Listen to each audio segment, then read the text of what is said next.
T'as dit que je suis marrant. Ça veut dire quoi, marrant, putain de merde à la con, bordel? Qu'est-ce que j'ai de tellement poilant? Dis-le-moi. Yippee-ki-yay, pauvre con. Nous, les nains, nous sommes des sprinters. Les princes de la cuite. En garde, espèce de vieille pute dégarnie! Enculé de ta race. Un peu comme quand tu vas pisser et que tu sens tes doigts. Alors, bonne chance, Jean Guillaume. Le slip. Le slip. Salut. Comment ça va? Ça va, plutôt la forme, plutôt la forme. Bah oui, je vois ça, vous avez tous des mines réjouies. Il est 22h parce que Pedro est arrivé en retard. Et du coup, on s'est fait toute la discographie de Céline Dion. On va chanter en Et le désir laisse Bordel au bout de 10 secondes, quoi, les gars. Bon, bah, je vois que tout le monde a la pêche. Ce soir, comme le mois dernier, comme le mois précédent, messieurs, dames, on se retrouve à 5, à Nantes. Bon, ce soir, juste en face de moi, le t-shirt assorti à son micro, comme la dernière fois, d'ailleurs. Ah oui, bah, je le mets tout le temps. donc, T'es-tu changé depuis le mois Non, dernier, Charlie? jamais. Comment ça va, Charlie? Nickel, et toi? Très bien, je te remercie. C'était quoi ton actualité des derniers jours? Oh, bah, pas grand-chose, hein. Je reste chez moi et je ne fais pas grand-chose et je vais boire des coups des fois le soir. Et j'attends le retour de Francis Lalanne dans Fort Boyard. J'allais dire, ça ressemble vachement au mois dernier, mais non, il y a quand même une petite... Toujours un peu de changement. La saison de branlette des dindons est finie, du coup? Ouais, ça y est, c'est fini. C'est tout août et septembre, ça. C'est comme les boules, j'allais dire. C'est très bien que c'est les animaux qui bernent après. Oui, c'est ça, of course. Bon, bah, tiens, on va changer un peu. On va pas faire le même tour de table que d'habitude. Oh putain. Pépé! Oh, je m'y attendais pas. Oh, c'est fou! Oh. Comment ça va? Bah, ça va très bien. Qu'est-ce que j'ai fait, moi, du coup, pendant ce mois? Je me pose la question. T'as fait des cartons. Ah oui, j'ai fait beaucoup de cartons. Et j'ai retrouvé le Blu-ray du Gendarme et les extraterrestres. Oh le Blu-ray! Ça existe en Blu-ray? Ah, sérieux? Je l'ai rematé en boucle. Non, c'est pas vrai. Oh putain. J'ai fait des cartons. J'ai pas retrouvé de trésor. Ok. Bon, dommage. Angelo, comment ça va? Ouais, ça va bien. Ah oui! Ah oui! Il est en train de manger comme un Kilo de gros. Ah ouais, mais vu que j'enchaîne pas, du coup, je mange, ma. Ah, tu sais qu'en fait, c'est parce que t'avais rien dans la bouche que je t'ai pas interrogé tout à l'heure. Fumier. Bon, et toi, ton actualité récente? Bah, l'école est toujours pas fermée. Arrête encore, les en vacances, là. T'es déjà en Là, je vacances. suis en vacances, actuellement. Ouais. Mais vous allez y retourner, donc... au Oui, charbon. bon, oui, c'est sûr. Bah, de toute façon, il n'y a pas de contamination à l'école, tout va bien. Non, il n'y a pas. Non, Non, pas du tout. Ouais. Que dans les bars et les restaurants. Non, ouais, exactement. Non, mais c'est pas bien de dire ça. Comment va Mollusque qui secoue la tête en se disant mais qu'il est con. Ouais, complètement. Oui, bah ça va. Je suis revenu de vacances il y a une petite semaine. Pas très reposant parce qu'on a fait beaucoup de rando, mais on s'est bien marré. Et par contre, je me posais la question, est-ce que je suis puni pour que toutes les assiettes de saucisson soient à l'opposé? C'est vrai. Oui, parce que c'est pas bien tout ce que tu fais. On sait que t'as fumé plein de tarpés, t'as pris de la coke, t'as pris de l'héroïne pendant tes vacances. Non, pour une fois, il n'y avait pas de drogue dure. Abuser du saucisson. Ouais, il n'y avait pas de drogue dure, mais t'as ramené du Allez, saucisson. tiens, un petit mollusque du Beaufort d'été. Ah, merci, c'est gentil. Mais c'est pas mal ça. Bon, bah, voilà, donc vacances terminées. Nouveau projet là, je crois, pour toi? Nouveau projet qui démarre. Ça, c'est cool. J'ai rencontré mon équipe aujourd'hui, c'est cool, je suis content. Ah, bah, c'est top ça. Les gens ont Très l'air bien. sympas. Bien. Bah, ça fait plaisir de se retrouver. Ça fait quand même un mois qu'on s'est pas vu. Moi, Et toi, Pedro? bah, j'allais Oui. y venir, puisque je sentais que personne n'allait m'interroger, donc je me lançais. Non, tout on seul s'en comme foutait un peu, hein, c'est vrai, c'est J'ai juste jamais pour la envie de te le demander circonstance. en fait. Ouais. Salaud. Eh ben moi, je suis gentiment consigné à domicile puisque je ne peux pas travailler en ce moment, donc c'est un peu la glande. Mais je m'occupe quand même à droite à gauche parce que mes clients, eux, s'en foutent. Ils s'en foutent que voilà, ils s'en foutent que je sois au chômage technique, donc voilà, pas le C'est choix. bien ça. Et nos Donc je suis content de auditeurs venir vous aussi. retrouver. C'est pour ma mère qui sait pas si je suis encore en vie. Je suis là, Maman, maman. si t'écoutes ce podcast. Bien, ce soir, messieurs, on s'est réunis comme le mois dernier, comme le mois précédent, pour vous parler d'un thème qu'on a choisi ensemble, voilà, de façon collégiale, et vous présenter des objets de pop culture autour de ce thème, aujourd'hui, c'est quoi d'ailleurs, les gars? Les créatures extraterrestres. Créatures extraterrestres, exactement. Il y en a peut-être autour de cette table, non? Angelo, on sait toujours pas. On n'est pas encore sûr sur Angelo. Je crois qu'on faisait sur le Nutella ce soir. Ah non, c'est pas encore. Merde. Bon, alors, je vais vous révéler que je me masturbe très régulièrement avec une pince à fruits de mer, personnellement. Je sais pas si ça fait de moi une créature extraterrestre. Ça dépend parce que ça fait du Nutella après. Je crois que Zoidberg a exactement la même technique. Voilà, donc les créatures extraterrestres. Et je crois que Charlie, c'est toi ce soir qui est en charge de nous présenter de vous introduire. Ah oh non, on a dit qu'on arrêtait. qu'on introduisait Je plus vais rien. vous introduire. Fais attention, je vais essayer de prendre ma voix de crooner, ce qui paraît chaque fois qu'ils m'ont fait une intro. Alors, les créatures extraterrestres sont depuis des années, des siècles, et été une source de curiosité et de peur pour les créatures de la Terre que nous appelons humains. Même dans la vraie vie, on se retrouve souvent avec des histoires de petits hommes verts, petits gris, martiens ou aliens, qui attaquent ou enlèvent des humains pour de quelconques expériences. Bizarrement, ces histoires proviennent très souvent d'habitants des États-Unis. Je vous laisse faire votre propre analyse de cette information. Une des plus grandes légendes connues de tous est la fameuse zone 51. Ce site militaire mythique de l'ouest des États-Unis, interdit d'accès, où on y étudierait des extraterrestres. Pour la partie science, de nombreux scientifiques recherchent actuellement la vie en dehors de la planète Terre. Même si, il faut bien le dire, il y a peu de chances qu'elles aient 2 bras, 2 jambes ou une tête. Mais dans ce podcast, nous ne sommes pas ici pour trouver les vérités parmi les histoires, légendes, ou même vous expliquer toutes les recherches scientifiques actuelles. Comment sont représentées ces créatures extraterrestres dans nos œuvres culturelles? Telle est notre question. La première représentation de créatures extraterrestres peut se lire dans un conte japonais du Xe siècle, le conte du coupeur de bambou. Dans ce conte, d'une 50aine de pages, on y raconte l'histoire d'un vieillard. Comme dans tout bon conte japonais, il y a un vieillard, qui trouve dans le creux d'un bambou, qu'il vient de couper, une minuscule jeune fille, comme dans tout bon conte japonais. Il décide de l'adopter et en seulement 3 mois, elle devient une magnifique jeune femme et on y apprend qu'elle est une habitante de la Lune. Désolé pour le spoil. Alors, les extraterrestres sont présents dans tout type d'œuvres. Par exemple, dans la littérature, avec La Guerre des mondes de Herbert George Wells, excusez-moi. Dans les BD, avec une multitude de créatures dans la saga de Valérian et Laureline. Dans les comics, avec un personnage très peu connu de Superman. Ah oui. On les retrouve dans les mangas aussi, sous la forme des Saiyans dans Dragon Ball et bien d'autres. Dans les Looney Tunes, avec Marvin le Martien. Dans les jeux vidéo, Doom, Halo, Starcraft, Half-Life. Ce ne sont que des exemples, et de toute manière, impossible de tout lister. Pour la partie cinéma, ça mérite un paragraphe à part entière. On en a de nombreuses représentations, et qui nous remontent différents sentiments. Attention, changement de page. On l'avait pas entendu. Alors, dans les différents sentiments, il peut y avoir de la compassion, dans le film de Spielberg de 82, E.T., où on retrouve la jeune Drew Barrymore. La curiosité dans Premier Contact, Abyss, Avatar ou District 9. De la haine à l'américaine dans Independence Day ou Starship Troopers. Du fun, avec par exemple ce tendre personnage de Groot dans les films des Gardiens de la Galaxie. De l'humour, avec Mars Attack, Paul ou la saga Men in Black. Peur et crainte, avec les films Predator ou la saga Alien.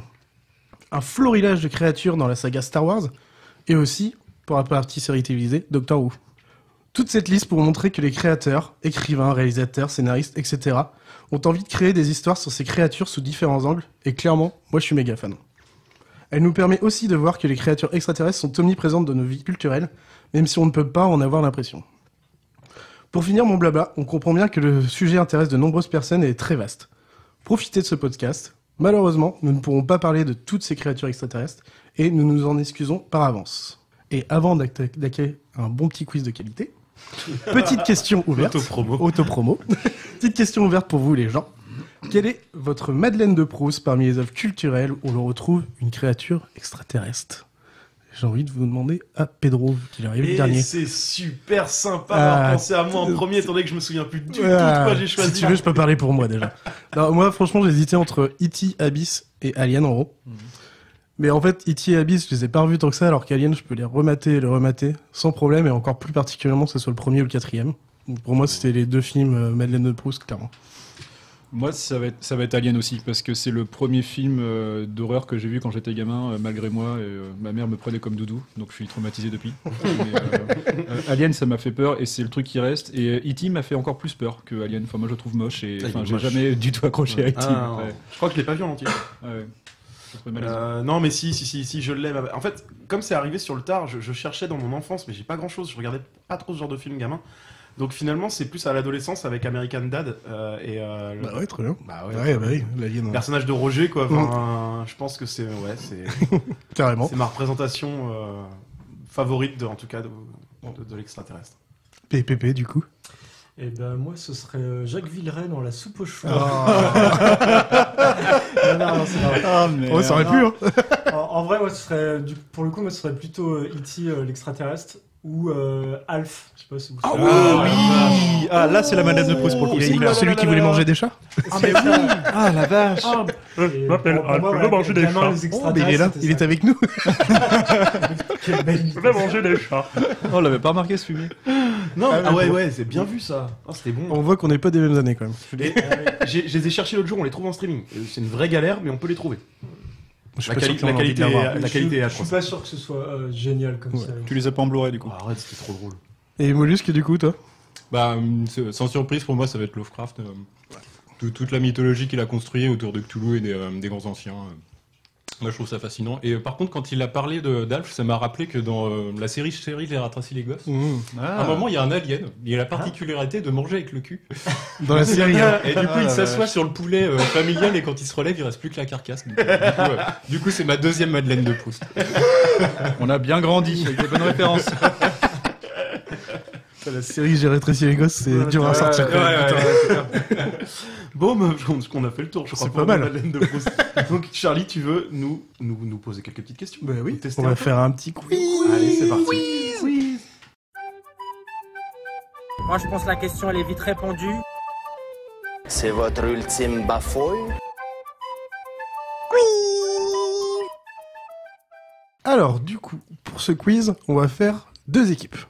Oh, qu'est-ce qu'on va faire comme équipe? J'avoue, j'ai pas trop réfléchi. Moi, tant que je suis pas avec Pépé. Ok, on va faire Pépé Angelo contre Mollusque et Pedro. J'en ai été C'est sûr. tellement évident. Ça parce que tu voulais être avec moi. Ouais, je sais pas. Et ça va se jouer en 3 parties. Donc la première partie, vous allez déjà vous donner un petit nom d'équipe. Angelo, t'as un petit nom d'équipe pour vous? Je sais pas, pour vous, c'est les fumiers toujours? Les fumiers pour Pedro et Mollusque. Eh bah, Ce bah, sera tu vas être... Angelo, ce connard. Et bah voilà. Et Angelo, ce connard. D'accord. Ah bah c'est comme ça, c'est les Les premiers. mecs ont donné des noms pour tout le monde. Eh bah, c'est cool, vous. Une affaire Ok. rondement menée. C'est rapide, faut que ça aille vite. Donc à chaque fois, c'est de la rapidité, les gars. D'accord. Donc il faut répondre au plus vite. Donc vous dites votre nom d'équipe. Donc vous dites soit les connards ou soit les fumiers, on va dire. Ça sera plus simple. Super. Ah bah ouais, non, ça va être. Pas se gourer du coup. Attends, c'est nous les connards. Non, vous êtes les Non. fumiers. Vous. C'est nous les connards, vous êtes des fumiers. Ah vous. oui, ok. Ah bah c'est vos noms d'équipe, hein, vous vous démerdez maintenant. On va commencer par la première partie, donc c'est des sons de films. Ok. Et il faut retrouver le film par rapport à ce son. Donc attends, juste, faut qu'on dise nos heures. Vous dites connard Connard et ensuite le le titre. ouais. Ok, d'accord. Vas-y, quand tu veux pour le son numéro 1, Moïse.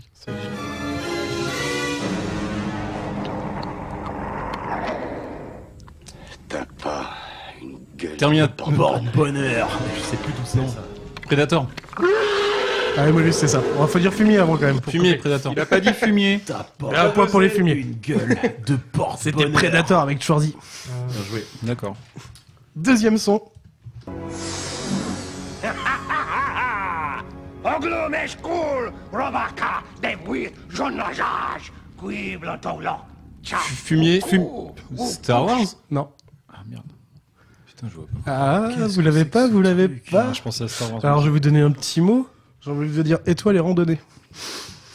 Star Trek. Non, H2G2. H2G2. Ah, fumier, Star Trek. Vas-y, là. Étoile et randonnée quand même, Star Trek. Alors par contre, tu peux me donner le personnage parce que. En fait, c'est juste qu'un mec qui parle en Klingon. Ah, c'est tout. D'accord. Ouais, ok, tout c'est simplement. pas un personnage de la série récurrent. Ok. Ah, c'est un Klingon. Avec une Et voix. c'est aussi c'est le 2 ou 3e film, je sais plus. D'accord. Sans branle, c'est Star Trek. Eh oh. Attention, il reste que 2 films au niveau des sons, 3e film. En face de toi, t'es un grand fan de Star Trek. La soupe C'est les points pour les connards parce qu'ils ont dit connards. Hein. Ah, dès qu'on commence à monter en qualité, bah là, c'est pour vous. Hein. Ça vient direct. Dès qu'il y a de la référence. Et 4e et dernier son. Connard. Fumier. Alien. Ouais. Oh, j'en étais sûr, les mecs, j'étais sûr. Ah, ça pète les oreilles.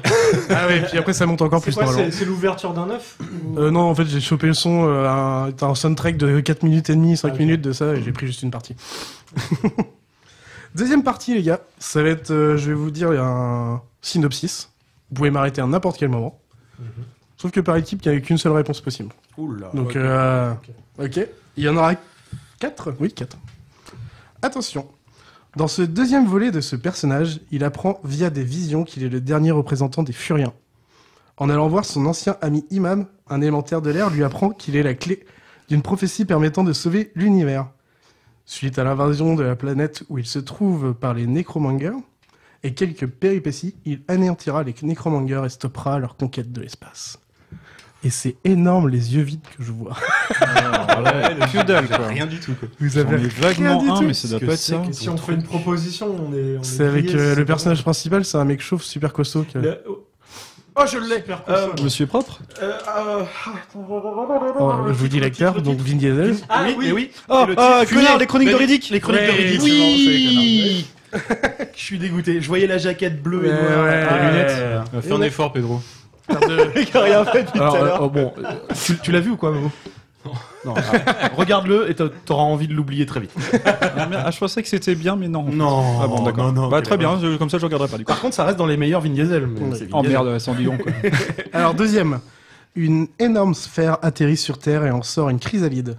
De cette chrysalide en sort Clatu, un extraterrestre d'apparence humaine qui souhaite transmettre un message à l'humanité, alors que des phénomènes étranges font leur apparition.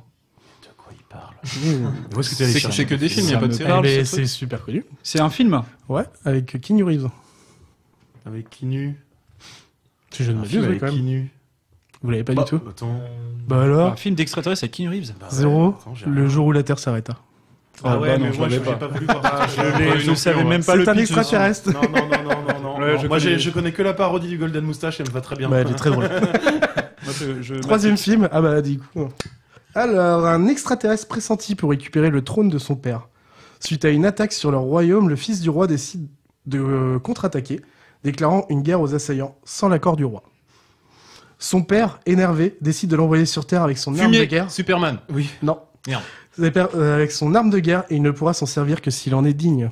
Fumier, Thor. Connard. Mais non, Non, ils ont... c'est les connards. hein, c'est- Thor du coup. Ouais, c'est- On a pas dit avant quoi. Bah oui, mais non, t'as déjà dit une réponse. Ah oui, c'est vrai, on s'est fait pouner. Ils sont extraterrestres, d'accord. Bah bien sûr. Bah, Ils oui, sont pas oui. de la Terre. Oui, mais parce que c'est vu que c'est Asgard, c'est en même temps des dieux. Enfin, mais oui, d'accord, oui, ça marche. Non, on les considère comme des dieux parce qu'ils Oui, ont oui. plus de pouvoir. Hein. Non, mais Sinon, on- c'est des On extraterrestres. retire le point au pire. hein, c'est pas grave. Et le petit dernier, Sérieux quoi. le petit dernier avant d'attaquer la troisième partie. Un sous-marin américain nucléaire a coulé après une collision avec un objet immergé non identifié. Un WANI, du coup. Ça se tient. Une équipe des SEAL a rejoint une plateforme de forage sous-marine expérimentale non loin de la collision. Connard, Abyss. Yes. Je le finis. Réquisitionné pour l'occasion, en explorant l'épave du sous-marin, où aucun survivant n'a été trouvé, il rencontre des formes lumineuses dans les fins fonds de l'océan. Les connards entraînent de l'avance. C'est bien ça, Abyss. Ouais, c'est cool. Et ça a bien Ça fait deux fois bizarrement qu'on en bien parle, vieilli. ouais. Donc ça fait 2-5. Les Ah, filles c'est en roulé retard. dessus, hein. Là on a pris une volée. Et du coup, petit dernier jeu, je vais vous donner des mots, petit à petit. Il faut essayer de trouver le film par rapport à ce mot. Attention, le premier mot, alors c'est 2 mots, c'est yodel et country. Oh là. Plus ça va arriver, plus j'en ai 4 ou 5 à chaque fois. Attends. Si vous avez un truc, Fumier. Ouais. Cowboy contre envahisseur. là vous aurez le droit, par mot, vous avez le droit à une proposition si vous voulez. Deuxième mot, pistolet désintégrateur. C'est bon. Connard, Men in Black. Non. Troisième mot, petits hommes verts. Connard, Mars Attack. Mars Attack, oui. Écoutez, je me rappelle plus de notre nom. C'est peur là. C'est comment Yodel Country. Les fumiers, c'est ça. Je trouvais plus notre nom. Ah bah. Con quand Le même. Yodel Country, tu m'as perdu au début. Ah bah ouais, mais ouais, c'est la base quand Moi même. je voulais dire Brokeback Mountain, mais c'est pas ça. Du coup, deuxième film, Gros Wad. Je sais. Connard, Star Wars. Non, je l'ai. Fumier, E.T. Oui. Après j'avais Bout Rouge. Après j'avais téléphone et maison quand même pour aller. Bout Rouge, c'était très drôle. Ah putain, quoi. Ouais, je trouvais ça très drôle. Ça aurait fini en Pirate 2, ça encore. Du coup, troisième film, Johannesburg. Oh, Connard, District 9. Fumier. Ouais. Bien joué. T'as bien aimé d'ailleurs ça? Je l'ai pas vu en entier. Moi, je l'ai beaucoup aimé. Moi j'ai beaucoup aimé. Et vous savez que c'est un. C'est Peter Jackson. C'est un gamin de 18 ans qui a écrit ça. C'est Peter Jackson. La réal, non. Non, c'est un américain aussi, mais c'est un gars. C'est un Sud-Africain de 18 ans qui a écrit ça. Et bah, bon, bah forcément, ça fait référence à l'apartheid, quoi. Ouais, oui, forcément. Et, non, mais il est génial ce film, je trouve. Oui, il est super cool. Troisième film avec les mots. Jeux vidéo. Juste ça, quoi. C'est jeux vidéo le premier mot. Putain, il y en a 1000, quoi. J'ai envie d'en dire un, mais je préfère attendre le deuxième. Bah dis-le. Connard. Ouais. Doom. Non. Deuxième... ou non. Je vous dis ou non. Deuxième mot, Pac-Man géant. Je vois le film. Ah merde. Fumier. C'est Pixel. Ah, bien joué. Putain, bien joué. Je voyais le film, mais j'avais pas lu. Il avait dit son nom, lui? Oui, il a dit connard. Ah, ok, d'accord, ça va. Il en reste plus que 2. Attention. Énorme plug. Fumier, premier contact. Bah oui. Les gars, je sais pas si vous avez remarqué, mais tout ce qui s'insère, c'est pour moi. Quand même, j'ai dit que ça ressemblait à un énorme plug à notre premier épisode. Exact. D'accord. Et pour finir, premier mot du dernier film, Carlin. Connard. Men in Black. Ouais, bien joué. Yes. Bien bravo. joué. Je voyais la tronche du yinche, mais bon. Et ça fait un 9 à 4 pour les connards. Donc bien joué à PPRG. Bon, bah voilà. C'était un beau petit quiz, vous avez été relativement bon. Bah écoute, moi je crois que je vais y aller. On se voit le mois prochain. En plus, Angelo commence déjà à m'en supporter. Ah, je me sens bien, putain, je me sens bien. Merci beaucoup, Charlie. Ben, y a pas de quoi. Tu vas laisser ta place maintenant? Ouais, parce qu'on m'a un peu trop on entendu t'a là. beaucoup entendu là depuis un quart d'heure. Donc on va se tourner vers Momo au bout de la table. Oui, tout à fait. J'avais pu. Tu veux quelques instants pour reprendre tes Sinon, esprits, si un petit tu bout t'es de pas au sauce. courant de ce qui se passe. Non, c'est voilà la défaite. Non. Bon, aujourd'hui, du coup, j'ai décidé de vous parler d'un jeu vidéo qui s'appelle Carrion. C-A-R-2-R-I-O-N. Donc c'est un jeu édité par Devolver Digital. Et du coup, ce qui m'intéressait dans ce jeu, dans le cadre de notre chronique aujourd'hui, c'est qu'on y joue un alien. Et c'est assez jouissif. Alors, je veux juste vous faire un petit topo du principe du jeu. En gros, c'est un Metroidvania. Le principe du Metroidvania, je le refais vite fait. En gros, on peut aller et venir comme on veut dans les niveaux sans problème, et on va ouvrir de nouveaux niveaux au fur et à mesure qu'on acquiert de la compétence. D'accord. Donc en gros, ça donne un jeu un peu plus labyrinthique que les platformers qu'on a l'habitude de voir, qui sont très linéaires. En l'occurrence, on y incarne un extraterrestre qui est une sorte de masse informe de chair comprenant une multitude de bouches dures réparties aléatoirement sur la masse de la créature. Et le but du jeu, ça va être de s'échapper dans le laboratoire dont on est issu, tout en acquérant de la biomasse. Donc, acquérir de la biomasse, ça veut dire bouffer tout ce qui passe sous notre passage, quoi. Et t'as pas d'armes, en fait, c'est comment t'es foutu qui fait que tu les bouffes? Eh bien oui, puisque t'as plein de bouches partout, t'as des tentacules. D'accord. Tu vas acquérir quelques compétences, donc ça va être devenir invisible, des trucs Ce comme qui est ça. pratique. Avoir de nouveaux tentacules aussi. C'est toujours cool d'en avoir deux. Bah oui, hein. Plus il y a de tentacules, mieux c'est. Hein. C'est bien connu. Hein. Tous les Japonais le disent. Ok, très bien, ça dégénère pas du tout. Dégueulasse. Au niveau des sensations de jeu, je l'ai trouvé assez jouissif parce que du coup au début on roule sur tous les mecs, en gros t'as que des scientifiques, quoi. Donc tu les éclates, tu les éclates direct, puis au bout d'un moment le jeu va commencer à se complexifier parce que t'as des mecs armés qui vont se ramener. Donc on a un sentiment de toute puissance parce qu'on du coup on les défonce tous. Et c'est justement au moment où on prend un peu trop la confiance qu'on se fait poutrer, quoi, au final. Et du coup, ta créature, il lui tire dessus avec quoi Ils ont des guns, ils tirent dessus. Par contre, ça te fait. retire à balle de vie, en fait. T'es vite défoncé par leurs armes, quoi. C'est assez bizarre, parce qu'au début du jeu, t'es vraiment trop... Enfin, c'est trop facile, quoi. Tu te dis, c'est trop chaud, quoi. Et je pense que c'est dosé justement pour te donner un sentiment de toute puissance, ça te fait une grosse confiance en toi. Puis au moment où tu vas commencer à voir les adversaires, tu te fais poutrer direct. C'est progressif quand même, parce que c'est pas agréable de se Non, promener, puis d'un coup, c'est sans justement, prendre une dans la gueule. c'est quasiment d'un coup, quoi. Ouais, moi j'aime pas trop ça, mais... Moi je trouve ça cool, justement. Ouais. Donc il y a aussi un point qui m'a intéressé, c'est que parfois tu y incarnes des humains. Par petites touches, en gros, ça va être des flashbacks où tu vas incarner de l'humain, et là, le gameplay est juste nul à chier, quoi. tu te fais trop chier, quoi. C'est chiant d'être un humain. Tu descends tes petits escaliers, machin, tu fais, bro, ça pourrait faire de l'empathie pour les humains, sauf qu'en fait, ça renforce juste le plaisir quand tu reprends la créature, parce que t'es encore plus vénère, quoi. Voilà, donc, bon, ça, c'est pour le jeu. Maintenant, ce qui m'a surtout intéressé, c'est toutes les influences qu'il y a autour du design de la créature. Comme je vous l'ai dit, c'est une espèce de boule de chair informe, avec des tentacules de partout, des dents de partout, des yeux. Ça m'a fait penser à The Thing de John Carpenter. Ah yes. Et là, je vais peut-être laisser la parole à Angelo. Comment tu le prends par derrière, quoi? J'avoue. Je savais qu'il allait être enthousiaste. On se l'est maté quand il y a quelques temps, quoi, on va dire. Ouais, et, il y a un petit mois, on s'est un pris truc une comme ça. sacrée baffe en fait devant. Déjà la mise en scène de Carpenter. Bon, Carpenter, c'est vraiment c'est vraiment très reconnaissable de ce qu'il fait dans ce film, particulièrement maîtrisé, quoi. Mais en fait, surtout les effets spéciaux. En fait, les effets spéciaux, c'est que des effets pratiques. Donc il y a pas de post-prod en fait. Et donc c'est que de l'animatronique, des jeux de texture, et c'est tellement bien fait. Et ce qui est ouf, c'est quand le film est sorti en 82, en fait, les gens reprochaient le point fort du film. C'est-à-dire que les gens trouvaient que le film était vraiment particulièrement convaincant en termes d'effets spéciaux, et du coup, ça devenait son point de faiblesse. Genre, ah bah non, c'est trop dégoûtant. Alors qu'en fait, non, c'est juste trop bien. Et ça a juste trop bien vieilli, quoi. C'est hallucinant. Ouais. Bah, en fait, il y a un côté nanardesque dans ce film, mais je trouve ça assez réussi. Non, mais je trouve que c'est, enfin, tu vois, la chair en putréfaction, elle fait un peu chelou. Mais je sais pas, il y a quand même une grosse réussite dans ce film. Alors, du coup, pour vous faire le pitch, en gros, c'est une expédition qui est en Antarctique.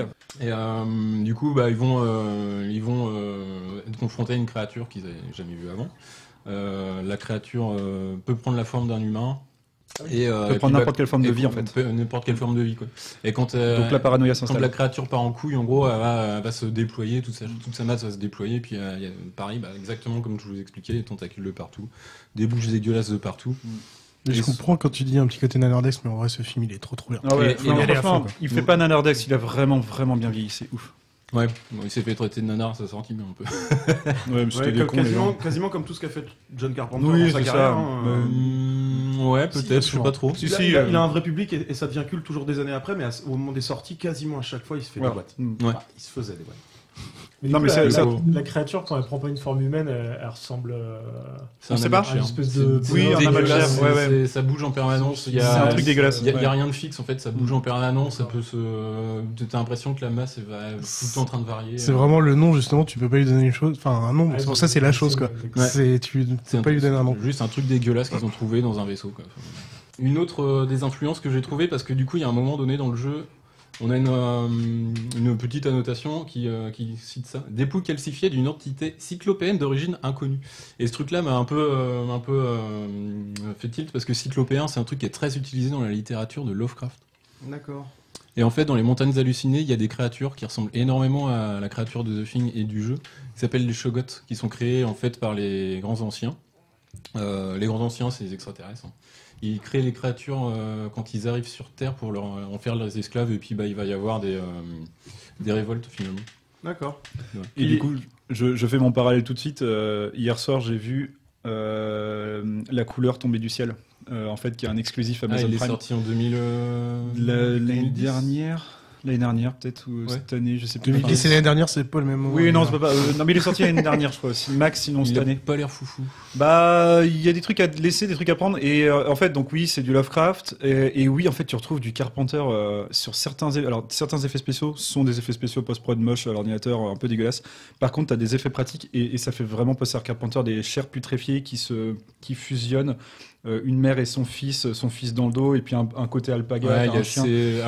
C'est malaisant, dérangeant au possible, et c'est trop bien. Bah, il y a un côté trop bien, un côté pas bien aussi. La nouvelle est dérangeante déjà, rien qu'à la lecture. Enfin, de toute façon, tout ce qui est écrit Lovecraft, je n'ai pas en fait l'image trop en tête, mais quand vous me parlez de tout ça, la main un peu le gloubi-boulga et tout, j'ai l'impression, je repense à la transformation finale dans Akira. Ouais, il y a un peu de ça. Il y a un peu de ça et de Flubber aussi. Il y a un peu de ça. Ouais. Akira, c'est moins gluant. Ah ouais, parce que c'est déjà. Ouais, mais Akira, t'as pas forcément le côté agressif, c'est juste qu'il y a un truc non contrôlé, quoi. Ouais. Et puis The Thing, là, en plus, c'est une vraie saloperie derrière. Ça coule. Ça coule, c'est. Ah, complètement. Bah, déjà, elle peut prendre forme humaine à volonté. À la fois dans le jeu et dans The Thing, quoi. Dans le jeu, en fait, à la fin du jeu, je vais spoiler, mais il n'y a pas tellement d'éléments de scénario. Ouais. Le truc, c'est que tu vas finir le jeu sur un nouveau flashback où tu vas sortir du bunker en tant qu'humain. C'était toi. Et au moment où tu vas passer, t'as un chien qui va commencer à péter un câble à côté de toi et les mecs vont te buter parce qu'ils t'ont grillé, quoi. et tu redeviens la créature et ça se finit là-dessus, quoi. D'accord. Donc il y a de l'intelligence dans les créatures comme ça, c'est qu'elles prennent la forme qu'elles veulent, souvent pour s'adapter, mais aussi pour pouvoir passer discrètement. Et donc du coup, je refais la relation avec Lovecraft, donc je vous parlais de ça. Ça m'a intéressé parce que je me suis dit qu'il y a beaucoup de relations entre ce jeu, The Thing, Lovecraft. Et je me suis un peu informé, il se trouve que The Thing de John Carpenter est inspiré par... Ridley Scott. Un auteur. Ouais, non, par John Campbell, mais qui a écrit son roman 2 ans après Les Montagnes hallucinées de Lovecraft. Ah. Donc je pense qu'il y a une grosse retrouve influence. énormément, mais oui. Et ouais, je pense qu'en gros les mecs se sont influencés mutuellement. Jackie a influencé Michel, qui a influencé. Ouais, clairement. En tout cas, très chaudement, si vous n'avez pas vu The Thing de Carpenter, c'est pour moi un de ses meilleurs films. Enfin, vraiment, t'as des trucs à prendre et à laisser chez Carpenter, mais celui-là, c'est dans le proche du sommet. Enfin, c'est hallucinant. Ah, il faudrait que je me le refasse parce que je crois que j'avais essayé, mais sans être allé vraiment très loin dedans. Il est ouf. Et New York 97 l'autre jour, ça m'avait mis un petit coup derrière la tête. Moins bien. Mais franchement, faut le voir. Ouais. Voilà, je vais conclure là-dessus. En fait, juste une petite conclusion, c'est juste que j'aime bien quand il y a des ponts comme ça entre les médias. Là, en l'occurrence, j'ai pas trop parlé du jeu, un petit peu, mais c'est que ça me permettait de relier à d'autres trucs parce que il y a vraiment une grosse influence. Et juste un dernier truc, si vous voulez plus d'informations, sachez qu'il existe un site dédié à Lovecraft qui s'appelle www.tentacule.net. Voilà. C'est pas avec ou sans S? Avec un S. Oui, sans S. Merci beaucoup, mon cher Momo. Du coup, ce jeu, tu te fais méga plaise. Tu fais méga plaise et c'est surpuissant, quoi. Ouais. Alors, si vous n'avez pas les références, ça gâche rien au plaisir de jeu. Si vous les avez, ça le sublime, quoi. Ouais, ça, ok. Cool. Pépé, on m'a dit que t'avais pas été bien récemment. Hein? Si t'as pas eu un petit problème de parasite. Transition. Vas-y, fais tomber le micro. Trop bien le bruit. Alors pas Parasite le film, hein. Donc, Ok. Parasite le manga des années 80-90. Et justement, en fait, je trouve qu'il y a vraiment un lien avec le jeu et le film dont tu viens de nous parler. Donc je vais vous expliquer pourquoi. Donc Parasite en japonais Kiseru. Il n'y a pas de re en japonais, donc. K-I-S-E-I-J-U. Oui, il n'y a pas de re en japonais, donc c'est je vais dire Kiseru quand même. C'est même possible que ce soit Keiseju. Tes origines espagnoles, ça. Je commence. Donc c'est un manga pour les jeunes hommes, du coup, donc un seinen de Hitoshi Iwaaki, donc sorti entre 88 et 94 au Japon. Donc il a été compilé en un total de 10 volumes, donc édité en France entre 2002 et 2004, donc quand même bien après. Il a eu le droit à une série télévisée animée entre 2014 et 2015 et 2 films live également en 2014 et 2015. Ce qui lui a redonné un regain de popularité. Donc, une nuit, des sphères de la taille d'une balle de tennis en nombre inconnu, contenant des créatures à l'apparence de serpents, tombent sur Terre. Instinctivement, ils se mettent à la recherche d'êtres vivants pour prendre la place de leur cerveau. Ils ont un temps limité pour atteindre leur objectif. Donc, on suit une petite créature qui atterrit sur Terre et qui rentre dans la chambre d'un jeune homme, forcément. Et ce jeune homme est en train de dormir. Donc la créature commence à essayer de rentrer par son oreille. Manque de bol, le mec s'est endormi avec ses écouteurs, donc c'est un échec. Donc il essaye de rentrer par le nez. Et le jeune homme se réveille en sursaut. Donc la petite créature essaye de perforer son crâne en mode bourrin. Moi, je suis désolé. Elle tente tous les orifices, sauf...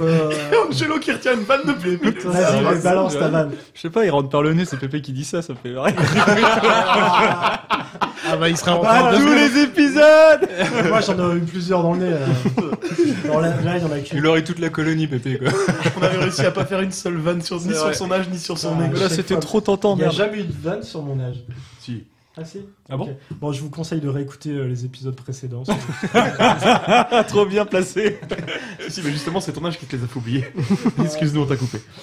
Bref, du coup, finalement, la créature essaye de perforer le visage. Au dernier moment, du coup, le personnage principal qui s'appelle Shinichi, quand même, se défend avec sa main. Donc, la créature rentre dans sa main, essaye de remonter petit à petit jusqu'au cerveau. Sauf que Shinichi se fait un garrot pour bloquer la créature. Et en fait, vu que les parasites ont un temps limité pour prendre possession de leur hôte, la créature fusionne avec la main droite de Shinichi.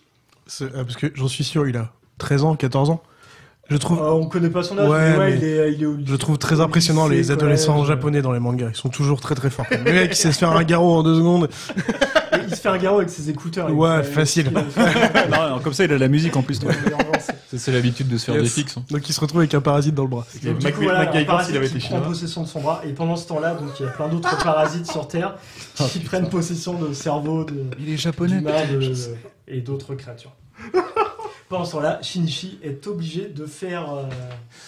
avec son parasite. De cohabiter avec son parasite, quoi, tout simplement. Donc, avant de vous parler vraiment de à quoi ressemble cette créature, je vous fais rapidement une origin story. C'est dans les toutes premières pages. On nous dit, au-dessus de la Terre, quelqu'un songeait. Si la moitié de l'humanité venait à disparaître, combien de forêts pourraient être sauvées? Et si 99% de l'humanité venait à disparaître, les rejets de pollution diminueraient-ils de 99%? Quelqu'un songeait, si l'on protégeait la vie. Un écolo, quoi. Donc le thème, c'est un petit peu l'écologie. C'était Greta Thunberg. Elle avait un pseudo. Non, c'est pas plus mal parce que ça partait déjà dans un délire. Donc ça ressemble à une punition divine finalement, quoi. Voilà, en fait, c'est un petit peu ça. C'est l'homme serait le poison et les parasites seraient le remède. Mais ça, c'est les 2 premières pages. Et après, plus jamais t'en entendras parler, quoi. Oui, c'est vrai qu'il y a un côté évangélion. Même les parasites, qui sont des créatures intelligentes après, n'ont aucun souvenir de quand ils étaient dans leur œuf. Donc il explique très bien comment ça fonctionne dans le manga. T'as même des pages où c'est limite des schémas pour expliquer comment ça fonctionne. Donc cette forme de vie, elle commence par s'infiltrer dans le corps humain. Elle lui vole son cerveau, puis elle se met en symbiose avec la partie supérieure au cou et elle contrôle le reste du corps. Donc en résumé, elle prend la place de la tête et ça devient une tour de contrôle. Donc à première vue, c'est un homme, mais il peut changer de forme à volonté. Donc c'est un petit peu, c'est pour ça que ça me fait penser un petit peu à ce que tu disais, Mollusque. C'est une créature un peu difforme qui peut prendre la forme de ce qu'elle veut. Et elle peut être très élastique, comme elle peut avoir la dureté de l'acier. C'est pour ça que du coup... C'est bien bâtard, quoi. Ah oui, c'est bien bâtard, parce que du coup, si tu lui tires dessus, vu que c'est élastique, la balle, elle traverse. Et à l'inverse, du coup, ça fait des tentacules, en fait, qui ont des formes de lames. Et du coup, c'est comme ça qu'ils se battent, en fait. C'est la tête qui se déforme, qui devient des lames... Et du coup, en plus, l'autre, le reste... Pedro n'a pas trop capté le... non, j'essaie juste de me faire la présentation. En fait, une fois qu'elle a envahi le crâne, puisque c'est l'objectif, le crâne, elle peut créer des appendices qui vont avoir la dureté de choisir et servir d'arme. T'as le corps qui reste totalement humain. Ouais. Le parasite a besoin des êtres... En fait, le parasite a besoin des organes vitaux pour survivre. Et t'as juste la tête, du coup, qui devient un gros chewing-gum, un gros blob, qui peut se déformer en tentacules dans tous les sens. Et reprendre sa forme initiale. C'est là que je voulais en venir, en fait. Ça se déforme, mais dans la seconde, ça peut reprendre sa forme, créer autre chose. Ça peut se transformer en marteau, en machin, en tout, quoi. Exact. D'ailleurs, celui qui a le bras parasité, donc son bras peut prendre l'apparence d'un marteau. C'est hyper pratique pour monter des meubles. Il ouvre une serrure avec sa main parasitée. Quand t'as plus d'ouvre-boîte, par exemple, à la maison, tire-bouchon.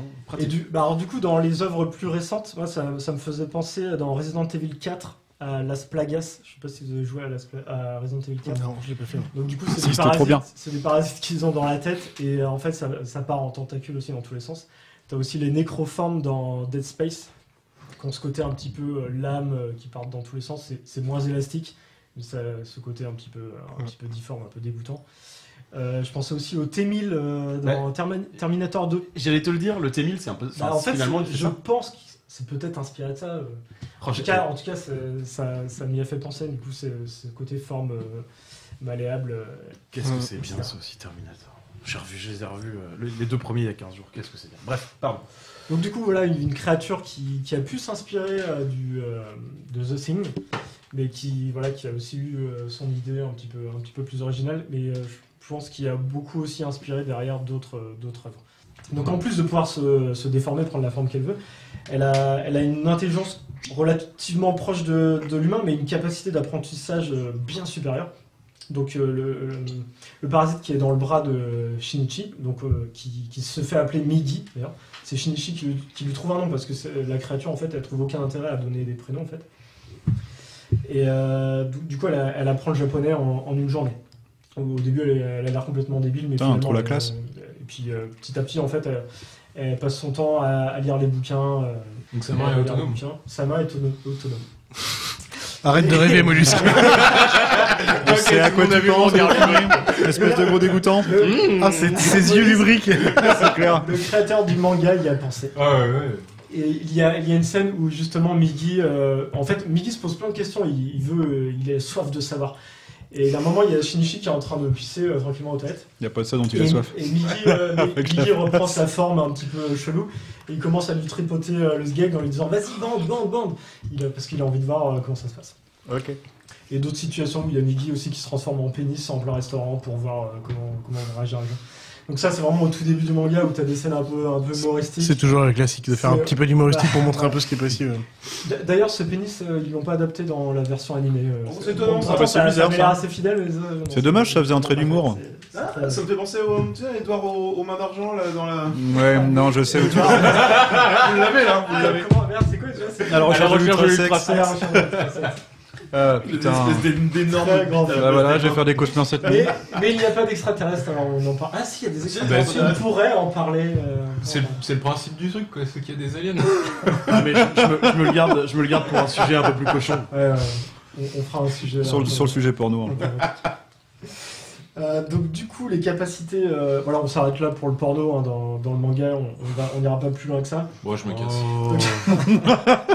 Il y a une scène de cul. Bien plus tard.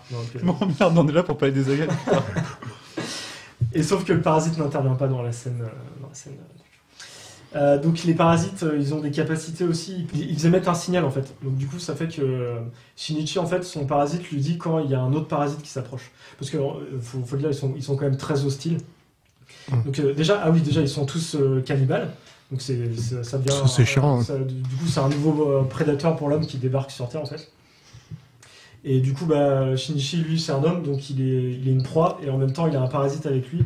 Donc, en fait, ils cohabitent, et du coup, ils deviennent des alliés, en fait, et leur but, c'est un petit peu de dégager les parasites. Parce que clairement, le parasite Miggy, lui, il le dit lui-même, hein, il n'y a que sa vie qui compte.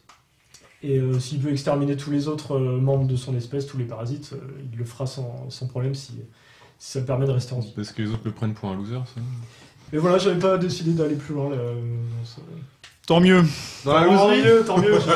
Je traînasse. Donc voilà, ces créatures qui ont une logique très utilitariste, ils ne pensent qu'à leur survie, mais ils ont quand même une personnalité propre. Merci beaucoup, monsieur Pépé. C'était cool. Et maintenant, nous allons passer à Pedro. À Pedro. Moi, j'ai cru que c'est le marchand de sable, là, mais tu l'as dit. Ça sera à Pedro. Tu vas nous présenter. Et je vais prouver tout de suite à Angelo que si, on peut parler d'aliens et de cul. J'en suis sûr, même. Non, mais à l'instant, quand il est en train de nous parler de cul, tu te dis, oh, on est là pour parler d'aliens. Oui, il en parlait beaucoup, lui, c'est pour ça. Ok. Bien, moi, je vais vous parler de Oli et l'alien. Oui. Ouais, je vois qu'en face de moi, il y a quelqu'un qui voit très bien de quoi je parle. Oli et l'alien, c'est sûrement un des tout derniers nés, en fait, chez les créatures extraterrestres. Puisque c'est la BD de monsieur Florent Bernard et de son dessinateur David Combet qui est sortie le 16 septembre dernier. D'accord, donc c'est tout récent. C'est tout récent, c'est tout chaud, ça sort du four. Ça appartient à la collection Une case en moins, aux éditions Delcourt, et c'est une collection sur laquelle je reviendrai un tout petit peu à la fin, parce que c'est très intéressant. C'est une collection dont le directeur de création est monsieur David Mourier. Oui. Alors c'est qui David Mourier? C'est le poteau de monsieur Poulpe. Ouais, t'as dû le connaître avec monsieur Poulpe. Qui dessine et qui est la petite mort aussi. Ok. Ouais. Et qui fait très bien professeur Xavier dès que tu le fous dans un. Ah non, mais sérieusement, c'est vrai, il a le physique taillé pour. Voilà, il est pas handicapé moteur, quoi. non, mais ils l'ont utilisé dans des sketchs pour faire professeur Xavier quand même, en le mettant dans un fauteuil. C'est plutôt mental quand il le fait. Ah, ok. C'est vrai, c'est plutôt marrant. Peut-être la question. Bref, donc bon, on la gardera. Charlie, ça lui parle. Moi aussi, forcément, Florent Bernard. Pas forcément vous autres. Je sais pas, est-ce que vous étiez adepte du Golden Moustache, ouais. De Suricat, plus exactement. Alors, Suricat qui était un sous-groupe dans le Golden. Ouais. C'est une époque que j'ai un peu raté, moi. Il y avait des bons trucs, il faudra que tu te rattrapes. Tout est sur YouTube. Donc, Florent Bernard, réalisateur, scénariste, parfois même acteur. Il a travaillé plus récemment sur Bloqué. Sur Pitch avec j'ai un trou. Baptiste Le Caplin. Ce génialissime Baptiste Le Caplin. Groom, qui est une série YouTube avec Adrien Méniel notamment. Ça, je l'ai pas regardé, j'avoue. Pas encore non plus. Ou plus récemment, très récemment même, puisque ça a démarré la semaine dernière, La Flamme, une nouvelle série Canal+. Alors Ça a l'air sympa, ça. Oui, alors on en parlera hors antenne, parce que Monsieur Florent Bernard est quelqu'un que j'aime bien, que je ne veux absolument pas égratigner, et comme il a travaillé dessus... Non, mais c'est la reprise d'un concept américain que... Bon, ça crée rien de nouveau, quoi. Bref. Et donc, ouais, je vous disais, il a été connu grâce notamment au Golden Moustache en participant à l'équipe des Suricates, avec le studio Bagel également, où il a commencé, et donc avec qui il a un petit peu joué également. Aujourd'hui, il écrit beaucoup plus pour le cinéma, et surtout, il anime le Floodcast avec Adrien Méniel, donc un podcast... on sait pas le sujet. De tout, où ils font du flood, ça porte bien son nom, mais quand même culture geek un petit peu... Mine de rien, on a quelques points communs, j'allais dire non, quelques goûts en commun plutôt. Du coup, on essaie de refaire passer les mêmes choses certaines fois. On parle un peu des mêmes trucs. Bref, et David Combet, donc l'illustrateur, est lyonnais. Il a dessiné notamment Balade, je sais pas si ça vous parle, écrit par Courtier et Devenay. Nope. C'était aux éditions Grand Angle. Il a écrit 2 tomes de la série Chérub. Nope. Il a pas écrit d'ailleurs, il a dessiné Chérub, et il a participé aux albums collectifs Axolot, We Are the 90s et Bermuda. Voilà, je pensais que ça vous parlerait peut-être un petit peu plus, effectivement. Axolot, ça me parle un peu. Axolot, ouais. Alors je vais vous pitcher un petit peu la BD. Donc c'est l'histoire d'un enfant, Oli, qui croise la route d'un extraterrestre, et 2 ans plus tard, cet éternel gamin un petit peu loser va devoir assumer les conséquences de cette rencontre quand la famille de l'alien menace de détruire la planète. Voilà, ça c'est le pitch que vous pouvez trouver à l'arrière de la BD, ou sur tous les bons sites de vente en ligne, ou chez votre excellent libraire. Mais on va rentrer un peu plus dans le développement du récit, parce que c'est vraiment vraiment cool, en essayant de pas trop spoil quand même, parce que c'est une œuvre assez récente. Voilà, donc Los Angeles, 6 août 96, en train de faire du vélo, Oli Dreyfus fait tomber son Discman. Donc c'est quand même très marqué au niveau de l'époque. Au niveau de la geekerie aussi. J'ai bien aimé parce que c'est vraiment très bien fait. D'ailleurs, David Combet pousse le détail jusqu'à faire un petit trou à l'arrière du talon du jean. Et j'ai regardé une vidéo où Florent Bernard explique, bah ouais, rappelez-vous, en fait, dans ces années-là, on marchait tous sur nos talons, on avait tous un trou. Voilà, c'est un mec qui pense à ce genre de détails, et donc le Discman, voilà, il t'a bien gravé Discman Sony dessus. J'ai retrouvé le modèle de ces années-là. Et de ce Discman s'échappe un album de Deftones. Là, je me suis mis une petite note personnelle. Bien joué. Monsieur Bon Goût. Voilà. Le temps de le ramasser, un bras sort des fourrés pour lui piquer son vélo. Donc Oli course le voleur et tombe nez à nez avec une créature extraterrestre. Alors, pour ceux qui ont vu le film Paul, c'est assez ressemblant. Voilà, c'est pareil, hein, ça ressemble un peu à Roger aussi d'American Dad. C'est-à-dire petit, gris, membres assez courts, et puis un gros bide et une tête à... Ils ont pas réinventé la forme, quoi. Le petit gris, quoi. Le petit gris tel qu'on le connaît. Oui, oui, c'est ça, plus ou moins, avec ses petites variations, et puis il a des évolutions au cours de la BD, je vais vous en parler, en fonction de ses états d'humeur. Donc, il tombe nez à nez avec cette créature extraterrestre, il s'approche, il s'effleure la main, l'un comme l'autre, et là, paf, un grand flash blanc énorme. L'alien se met à courir et s'envole en soucoupe. Voilà, terminé, on passe à la page suivante. Fin du game, et voilà, c'était la fin de la BD. C'était une super BD. Los Angeles, toujours, 18 juillet 2019, donc vous noterez qu'il y a un peu plus de 20 ans s'est passé, 23 pour être précis. Oli, encore fonce-dé de la veille, bosse dans une espèce de cheap Starbucks du nom de Cofiesta. Il a l'air aussi doué que moi en danse classique ou en contrebasse. Et donc soudain son collègue et pote d'ailleurs Jordan qui arrive à la bourre, grimpe sur une table, allume la télé. Le président Mike Pullman va prendre la parole. Et alors là, vous m'accordez une petite seconde, je vais jusqu'à la page 6. C'est trop long. Oui, là, il est en train d'ouvrir une BD. Je m'ennuie, c'est long. Donc là, le président Pullman, vous voyez, hop, voilà, grand, brun, la quarantaine.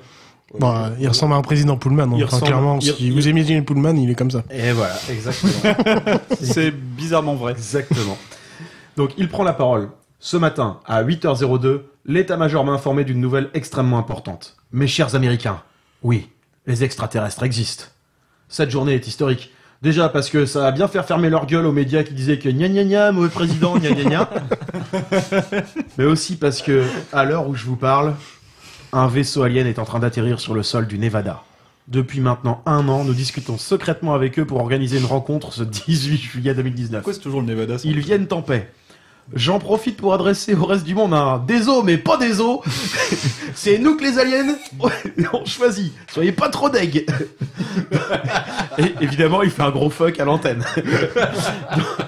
Dans quelques heures, je vais rencontrer le chef de leur espèce dans un bunker secret. Et il se fait appeler le roi alien. Il s'agira alors de la première rencontre entre un humain et un alien. Franchement, le truc... Je te la passe dans 5 petites secondes. Quand t'as envoyé le truc, je pensais une vanne à Flaubert, j'aurais bien vu. Ça fait 2 ans qu'on cause avec eux. Et voilà, on a commencé notre partie de Airsoft.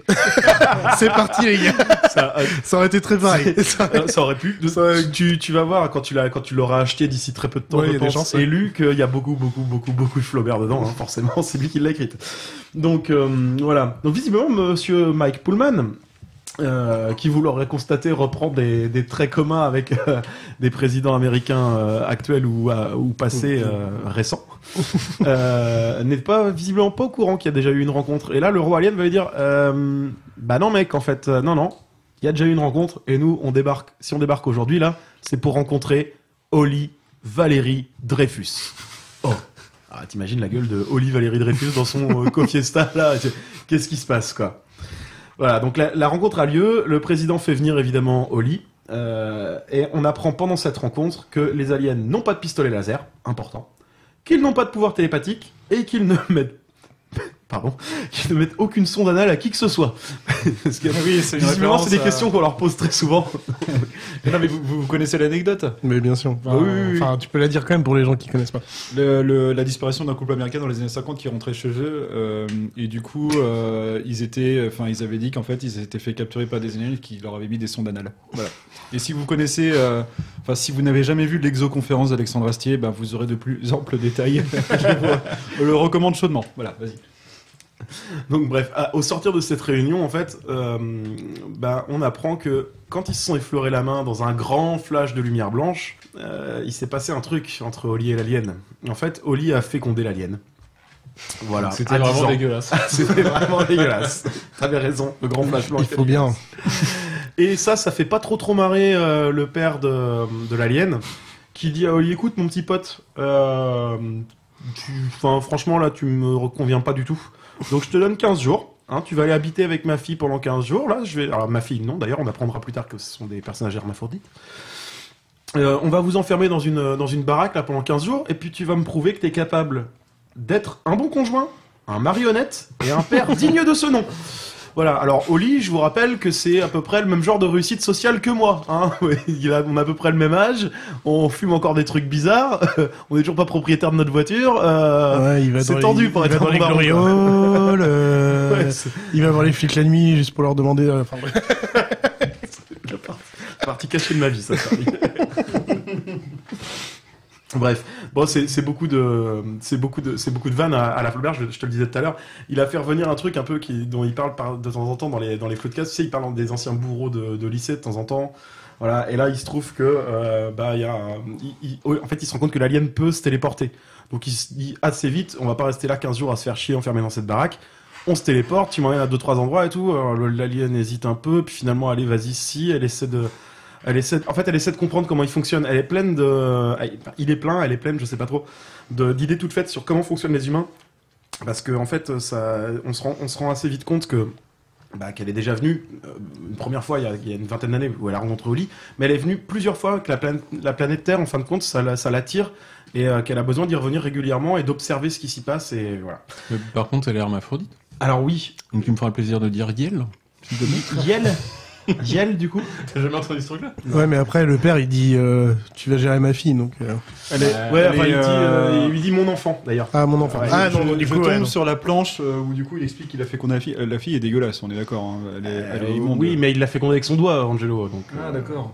Bah oui, ils se sont touchés la main. D'accord. Moi, je pense il a rien écouté. Tu n'as absolument pas écouté ce que je raconte. Moi, fécondé, je suis pas allé plus loin que ça. Hein. Parce qu'il est fermé sur ce truc. Putain, donc en fait, premier truc qu'il fait, en fait, il lui donne l'adresse d'un chantier. Donc, je comprends absolument pas pourquoi il débarque là. Et là, il fait, je sais plus comment s'appelle le mec, on va dire Jérôme. Jérôme. Le mec se retourne. Ouais quoi?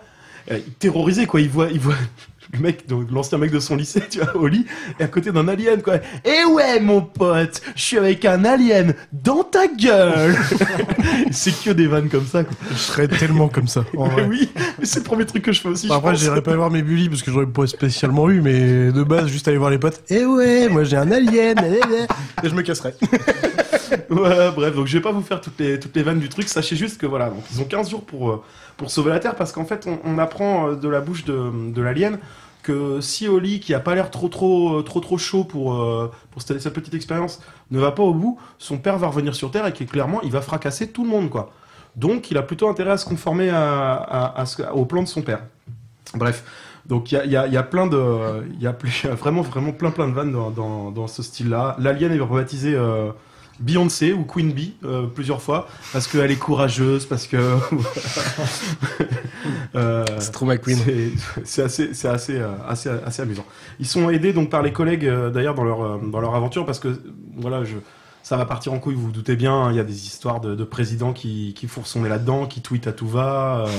Voilà, donc ça va partir en cacahuète. Il va y avoir plus ou moins une guerre interplanétaire, et ils vont se faire aider par les collègues de Holly et ses potes aussi d'ailleurs, Jordan et Marie, qui sont deux personnages secondaires assez rigolos de la BD, qui amènent un peu de fun, mais le vrai fun est amené par le personnage dont je vous ai lu l'extrait tout à l'heure, Mike Pullman, le président, que moi j'ai trouvé vraiment dingue, quoi. C'est voilà. D'ailleurs, en parlant de ça, il s'appelle Pullman, je l'ai noté quelque part. Voilà, il s'appelle Pullman, pourquoi ? Eh bien parce que c'est une référence à Bill Pullman, qui joue POTUS, donc President of the United States, dans Independence Day. Ah putain, je cherchais, je te disais Pullman, ça me causait depuis tout à l'heure. Mais ouais. Flaubert l'explique dans une petite vidéo dont je me suis. En fait, il a fait son Mars Attack en mode BD, quoi. Il y a un peu de ça. Je vais revenir à la genèse du projet tout à l'heure en faisant rapide. Voilà, il voulait un président un peu débile, tweetant du soir au matin. Il est vachement fier de lui et de son si beau pays. En gros, pour le mélange, vous avez 90% Trump et le reste c'est du Bush Junior, quoi. Voilà. Il y a plusieurs autres choses comme ça. Par exemple, si Holly s'appelle Holly Dreyfus, c'est parce que c'est une référence à Richard Dreyfus, l'acteur qui joue dans Les Dents de la Mer. Mais enfin, pour ce qui est du sujet qui nous intéresse ce soir, c'est pas sur l'affaire Dreyfus. Non. On rencontre du troisième type plutôt. Je suis choqué, je pars. Richard Dreyfus. C'est une BD qui sert à faire une critique de notre société à travers un personnage extrêmement naïf, parce qu'en fait l'alien, je vous en ai peu parlé, mais est extrêmement naïf. En fait, elle est nourrie aux réseaux sociaux et à la télé et au concept humain, en fait. Donc, par exemple, quand ils se mettent en couple avec Holly, enfin, plus ou moins en couple là, pendant ces 15 jours-là, elle est pleine de trucs tout faits. Par exemple, dans un couple, faut pas se mentir. Alors Holly est obligé de lui raconter que si, parfois, il faut. Et ouais, mais alors c'est forcément toujours, ça prête forcément toujours à. Non mais j'adore. Ça prête à faire des vannes, évidemment, et c'est ce qu'il fait. Il s'en prive pas. Mais c'est marrant parce que en fin de compte, c'est comme si un enfant avait un vocabulaire d'adulte et essayait de comprendre notre monde un petit peu. C'est assez bien fait, et c'est des thèmes que Flaubert a l'habitude d'aborder, en fin de compte, hein, l'enfance, l'abandon, la paternité, ce genre de choses. On est dans du Flaubert pur jus, avec des questionnements. En fait, clairement, dans le Floodcast, c'est vraiment toutes les merdes qui t'est arrivé mais qui t'ont rapporté du bien, en fait. En rigolant, en fait, c'est rigoler des merdes qui t'est arrivé pour te dire putain, en fait, bah voilà, en fait maintenant je suis là. Donc je pense que c'est un peu ça, du coup. Ouais, c'est complètement ça, et du coup ce qui fait qu'en faisant sa BD comme ça, ça rappelle certains grands blockbusters un peu hollywoodiens là, des années 80-90, comme Mars Attack, Idiocratie ou même E.T., parce que il y a des passages aussi un peu tendres, comme on va avoir dans E.T. L'idée, c'était de faire avec Holly et l'Alien, en fait, ce que Edgar Wright a fait avec Shaun of the Dead aussi, hein. C'est-à-dire une comédie, pas une parodie. Il se moque pas du genre.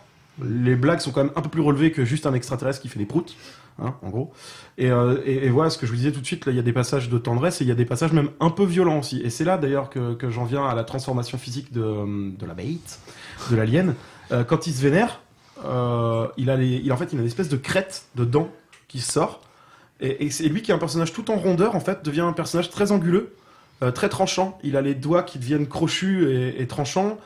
et des dents énormes qui sortent. Et il y a 2-3 scènes seulement où clairement quand il bouffe de l'humain, ça rigole pas. Et le dessin fait penser un petit peu à... Quand il bouffe de l'humain, ça me fait penser à quelque chose. L'Enfeust. Ça ressemble à l'Enfeust. Quand il arrache les chairs, c'est vraiment un peu la même façon de le dessiner que les créatures de l'Enfeust. Voilà, exactement. Exactement. Ça m'a trop envie de relire l'Enfeust. Et il a voulu également donner cet aspect un peu cartoon à sa BD. Donc c'est un format comics, comme vous avez pu le remarquer. Moi j'étais plus dans The Mask. Mais c'est pas un style comics. Le chien il est trop gentil, dès qu'il met le masque il défonce tout le monde. Ouais, un peu de ça. Ouais, j'étais plus là-dessus. Je cherchais mon lien mais j'arrive pas à le trouver. Il y a un peu de ça. Donc il voulait ni d'un style comique ni d'un style franco-belge. Oli et l'Alien apportera sans doute dans le futur son empreinte à la pop culture. Pour l'instant, c'est surtout le dernier bébé, en fait, né au rayon truc chelou venu de l'espace. Et je vous invite, s'il vous plaît, tous, autant que possible, à l'acheter. Ça serait vraiment cool, parce que plus la BD fonctionnera, et plus il y a de chances d'avoir une suite. Et Flaubert l'a laissé plus sous-entendre, en fait. Si ça marche, il en fera une suite. Finalement, c'est un prétexte, l'Alien, pour pouvoir parler de faits de société et tout. Oui, carrément. Mais Flaubert, c'est un mec consciencieux qui va jusqu'au bout des choses, donc il nous a fait une véritable histoire quand même derrière, quoi. Et voilà, merci de m'avoir écouté, je te passe la parole, Charles. Parce qu'on t'a pas assez entendu tout à l'heure. Ah bah oui, franchement, j'ai pas assez parlé quand même. Il était temps. On va parler d'un classico, les gars. D'un classico del Madrido. On va parler de la série, enfin même de la série de ce truc culte qui s'appelle Alien. Oui, trop bien les aliens. Alors du coup, Alien, clairement la base c'est une créature qu'on appelle un xénomorphe. D'ailleurs ce mot, si vous l'avez déjà entendu, vient vraiment de Alien, c'est eux qui l'ont créé. Donc même s'il est réutilisé d'autre part, et justement parce que c'est la base, c'est Alien, ça vient de là, le xénomorphe. Alors du coup, je vais filer aux gens une belle petite planche de comment devient un alien un alien. Vous avez il y en a 3 les gars. Putain, c'est une notice il y a une notice et tout. Il faut le dire à deux, il faut utiliser les outils, il faut pas faire... Non mais c'est juste pour que vous ayez un peu de contexte et les autres on vous enverra l'image, on vous la mettra sur Instagram, tout ce qu'il faut. Et sur YouTube. Tuto beauté finalement. Ah c'est fantastique. Donc on va commencer par expliquer la créature. Donc c'est Dan O'Bannon, excusez-moi, le scénariste à l'origine d'Alien. C'est vraiment lui. Même si on parle de Ridley Scott, c'est vraiment Dan O'Bannon qui a créé l'idée d'Alien, en tout cas le scénario de base. Il a été attiré par le travail de Hans Rudi Giger, suisse, et en fait qui mêle c'est entre de l'organique et du mécanique. Donc n'hésitez pas, ouvrez votre petit navigateur, vous tapez www.lycos.com, vous allez chercher Hans Rudi Giger, va chercher Lycos, et vous allez voir, vraiment vous allez retrouver les couleurs, les trucs très moches d'Alien. Donc il lui a demandé de dessiner les aliens sous toutes ses formes. Et derrière, ce que je disais, on retrouve l'ambiance, que ça soit troublant, psychédélique, cauchemardesque, fantasmagorique, c'est vraiment très chelou à voir. Qu'est-ce qui est important avec cette créature? Et je vais vous expliquer leur système, parce qu'en fait, leur système, c'est proche des abeilles et des termites. À la base, il y a une reine qui crée des œufs. Ces œufs, qui contiennent des facehuggers, littéralement, câlineurs de visage. Quand on se rappelle comment ils leur chopent le visage, c'est pas des câlins. On en revient au Bukake. Ouais, on est sur du câlin, c'est pas ouf. Les facehuggers déploient un appendice dans le corps qu'ils ont attrapé. Après incubation, on appelle ça, bien sûr, on ressort par la voie la plus rapide depuis où il est. Un chest buster, littéralement exploseur de torse. Donc tout le monde se rappelle de cette scène où on voit l'alien sortir. Et c'est en fait la base, c'est juste il a envie de sortir et lui il prend la voie la plus rapide. Il sent l'air, il fait c'est par là, n'importe où il est. Ce chest buster, du coup, il va muter. Et en fait, selon le type de facehugger de base, il va devenir un drone, qui est un peu en gros l'abeille ouvrière, si on prenait pour une abeille. Un soldat, pur et dur, qui va défoncer, mais qui peut aussi gérer la ruche s'il faut. Et une reine, s'il n'y a plus de reine à un moment ou à un autre. Ça dépend du type de base du câlineur de visage. Ce sacré câlineur de visage. Ce petit coquinou. Oh, ce petit coquinou. Et du coup, la carcasse du câlineur de visage, elle ne sert à rien. Elle tombe. Ah, c'est une putain de salope. C'est juste, il va mettre un petit truc dans ton corps. Et après, il crève. Rien à foutre. Putain, franchement, j'ai l'impression d'être en cours de SVT. Ah, parce que avec mon petit polycopier. Les gens, n'hésitez pas, parce que le lien sera mis où j'ai pris mes infos, là, et du coup, il y a le dessin. Et on le mettra sur Insta, sur le YouTube et tout ce que vous voulez. Mais il est magnifique parce que c'est vraiment du dessin des SVT de 2 secondes. Quoi. Et j'adore, il est trop bien fait en vrai. Et bien sûr, les drones, ils vont créer la ruche, donc le QG, en gros le quartier général, où la reine va s'installer, s'il n'y a pas encore de reine, etc. Donc franchement, il y a un cycle simple qu'on reconnaît un peu avec les abeilles, avec les termites et autres, enfin classique, qui est connu de base. Ce qui est intéressant avec cette créature, c'est qu'elle a des qualités de chasseur et de survie incomparables. Je vais vous faire une petite liste. Une évolution rapide dépendant de l'hôte. La plupart du temps, c'est un humain. Mais s'il y a besoin, si c'est sur un chien, si c'est sur un bœuf ou autre, il va évoluer différemment pour se mettre à jour et très rapidement. Il a incubation, évolution. Donc ça va très rapidement. Leur sang, c'est un acide. Donc c'est-à-dire que quand même, quand on leur tire dessus, même si on les tue pas, il y a un acide qui t'arrive dans la gueule. C'est pas super cool. Ça défonce tout. Ouais. Faut éviter les et acide, extrêmement acide. Enfin, ah oui, en plus qu'il va être alien, ça passe sur plusieurs étages. Ouais, c'est sur plusieurs étages. C'est pas un acide que faut. C'est pas les bonbons Lutti quoi. Ouais. Quoi que c'est super acide, moi ça me pique beaucoup les jambes. Les arlequins, ça pique. Hein. Et du coup de cet acide, leur corps est super solide, bien sûr. Parce qu'il est prévu pour résister à cet acide, vu que c'est leur sang quand même, donc logique. Leur corps est super solide. Attention, parce que là, pas affecté par la luminosité. N'importe quel, que ça soit noir, jour ou autre. En fait, ils ont une vue un peu comme un sonar d'un dauphin ou je sais pas, d'une chauve-souris.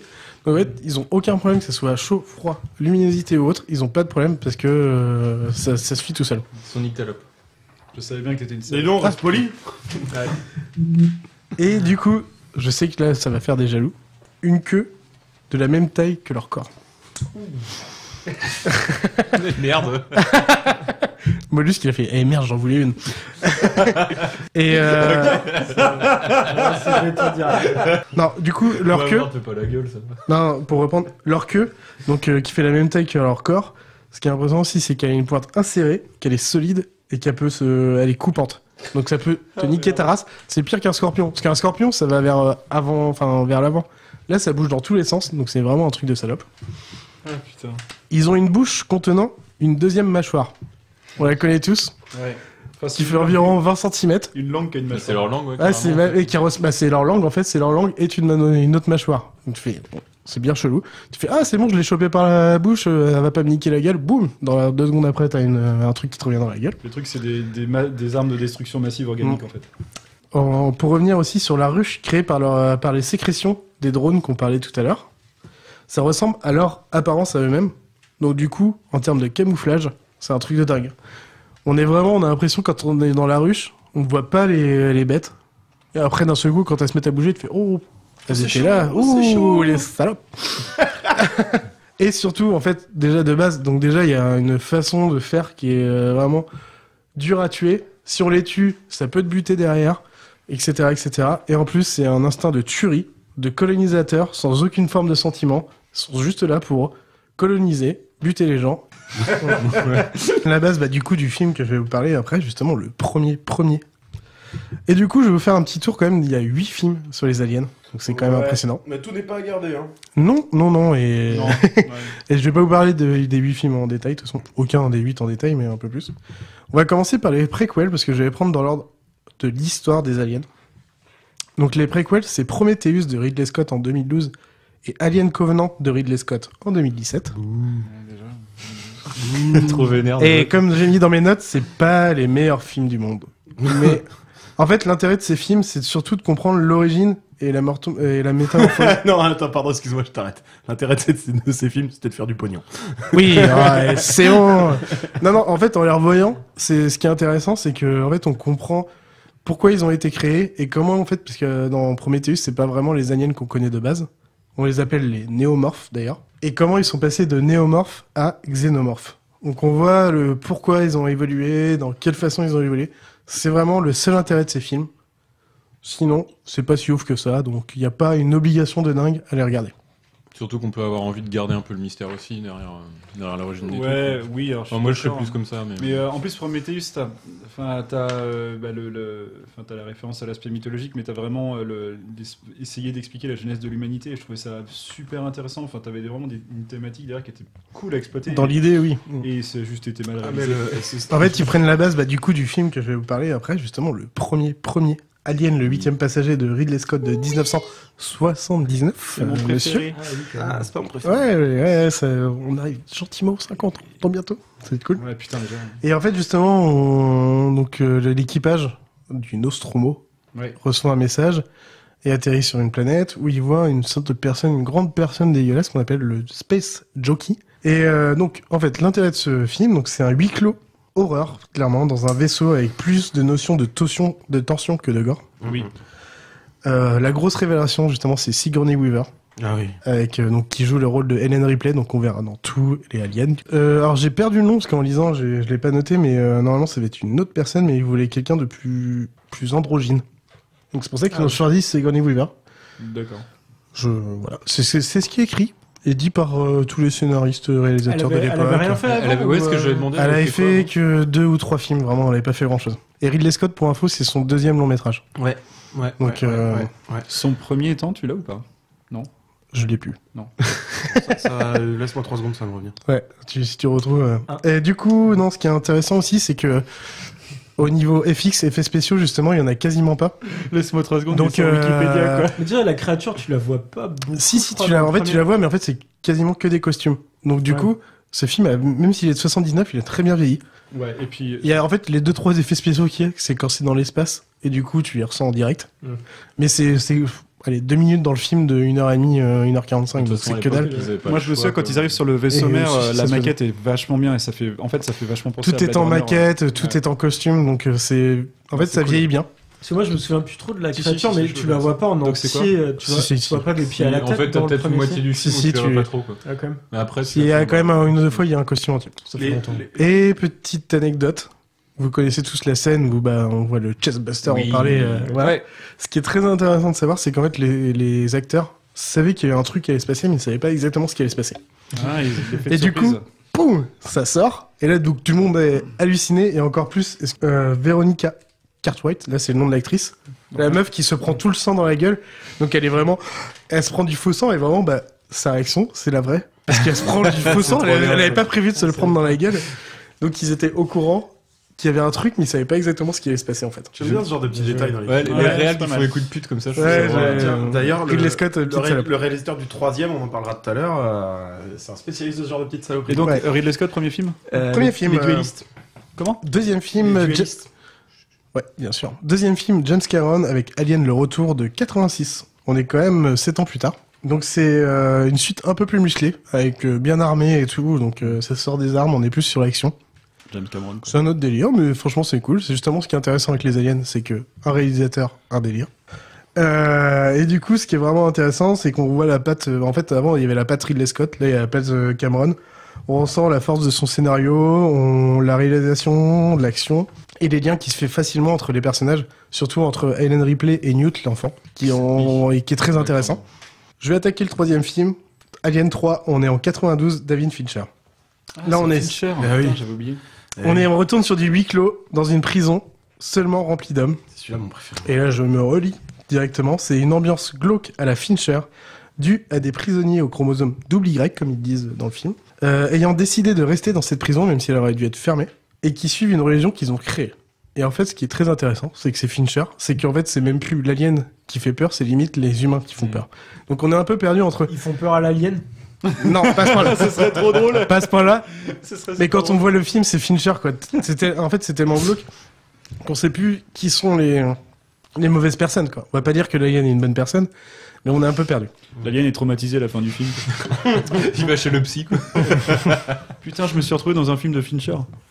Et pour l'anecdote. Par contre, juste vite fait, beaucoup de FX dans ce film, et du coup, il a moins bien vieilli que celui de 79, pour le coup. Du coup, on attaque le 4e film. Donc moi, comme je l'ai dit tout à l'heure, c'est ma petite Madeleine de Proust, mais c'est Alien la Résurrection de Jean-Pierre Jeunet de 97. Il commence à dater maintenant. Ah putain.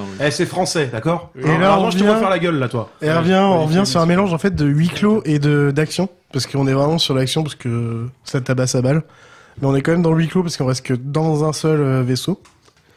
Et franchement, c'est en fait ce qui est très intéressant dans ce film, en dehors de tous les personnages qu'on peut avoir, qui sont trop bien. surtout Monsieur Pinon. Monsieur Pinon et Ron Perlman aussi, les deux fonctionnent très bien ensemble. Et qui se retrouvent après des années après les enfants... La Cité des Enfants Perdus. La Cité des Enfants Perdus, merci. Bref, ce qui est très intéressant, c'est qu'en fait, gros spoil, mais si vous n'avez pas vu, vous allez vous faire foutre. Hélène Ripley est morte dans le 3e. Et du coup, en fait, elle a été recréée par l'ADN qu'ils ont retrouvé. Et en fait, on a su qu'elle avait un alien dans son corps. Et en fait, les aliens ont été recréés via elle, via son ADN. Donc du coup, alors il y a un très fort entre les aliens qui ont été créés et elle. Elle a des instincts d'alien et les aliens ont un instinct aussi à la Hélène Ripley et tout machin. Donc il y a tout un lien qui est aussi très important aussi dans ce film. Un instinct maternel quoi. Il y a un instinct maternel, un instinct d'enfant, un instinct et tout, et c'est très intéressant. C'est très très intéressant. Jean-Pierre Jeunet quoi. C'est pas... Ah bah ouais. Très. Un petit côté glauque à la Fincher. Ouais. Mais je trouve plus poétique que Fincher. Délicatessen. Oui, mais je trouve ça plus poétique du coup. Ouais.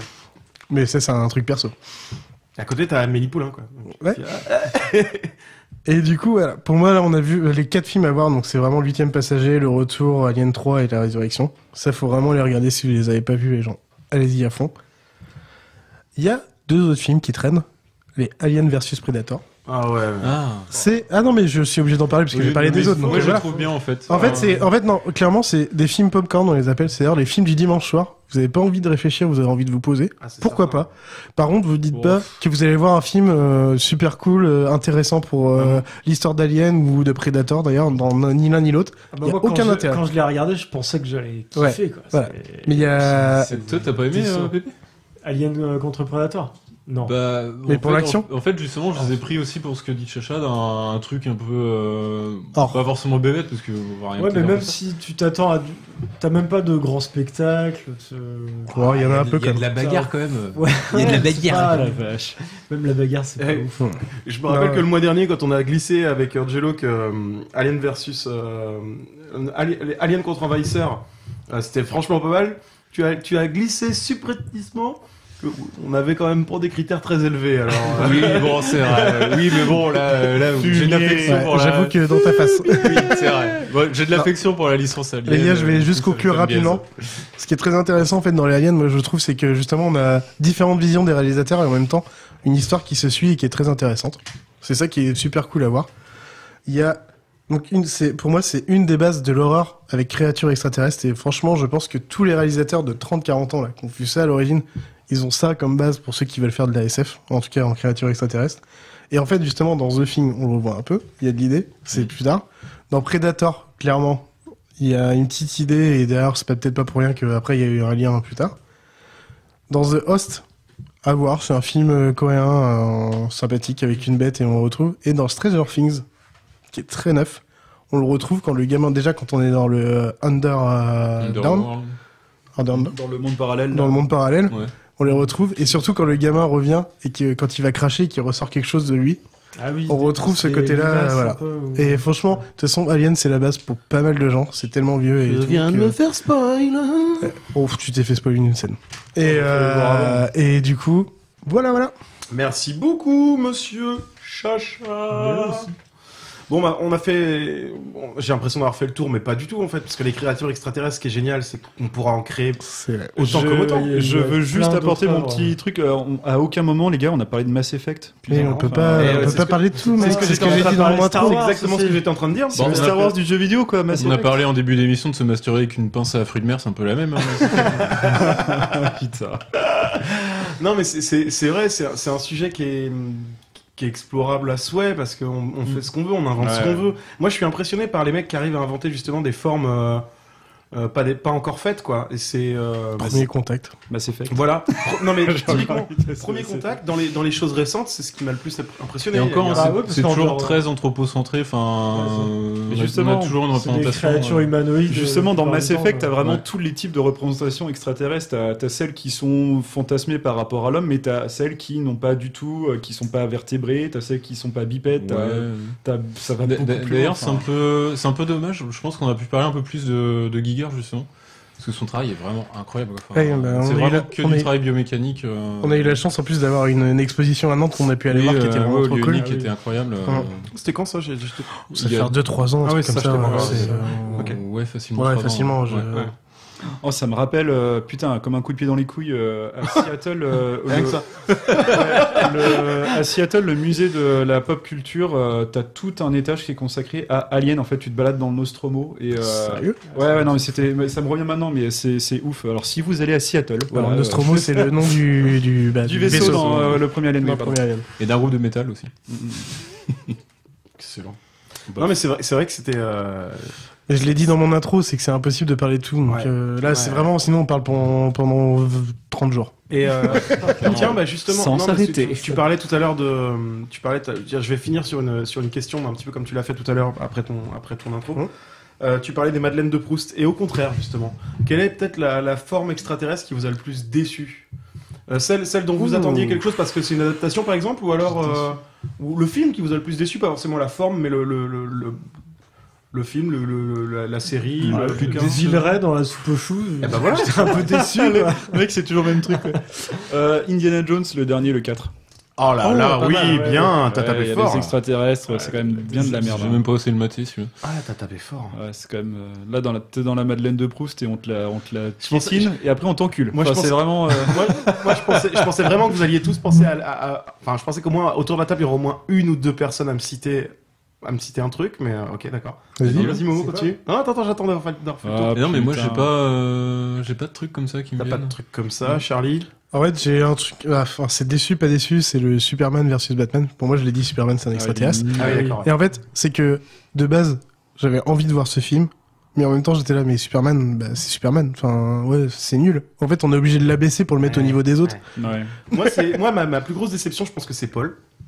Bah, j'y pensais justement à l'instant. J'étais en train de me redire le truc du petit gris qui est toujours ressassé, c'est chiant quoi. Et en fait, c'est ça. J'en attendais rien moi de ce film. Moi, j'avais pas d'attente particulière pour ça. Non, en termes de design de création. Simon Pegg, Nick Frost, les gars. Enfin, moi, évidemment, quand les deux sont réunis, j'attends quelque chose. Mais c'est pas Edgar Wright. Voilà. C'est ça. Mais ils voulaient faire un road movie, ils allaient pas partir enfin sur la route avec Exofin quoi.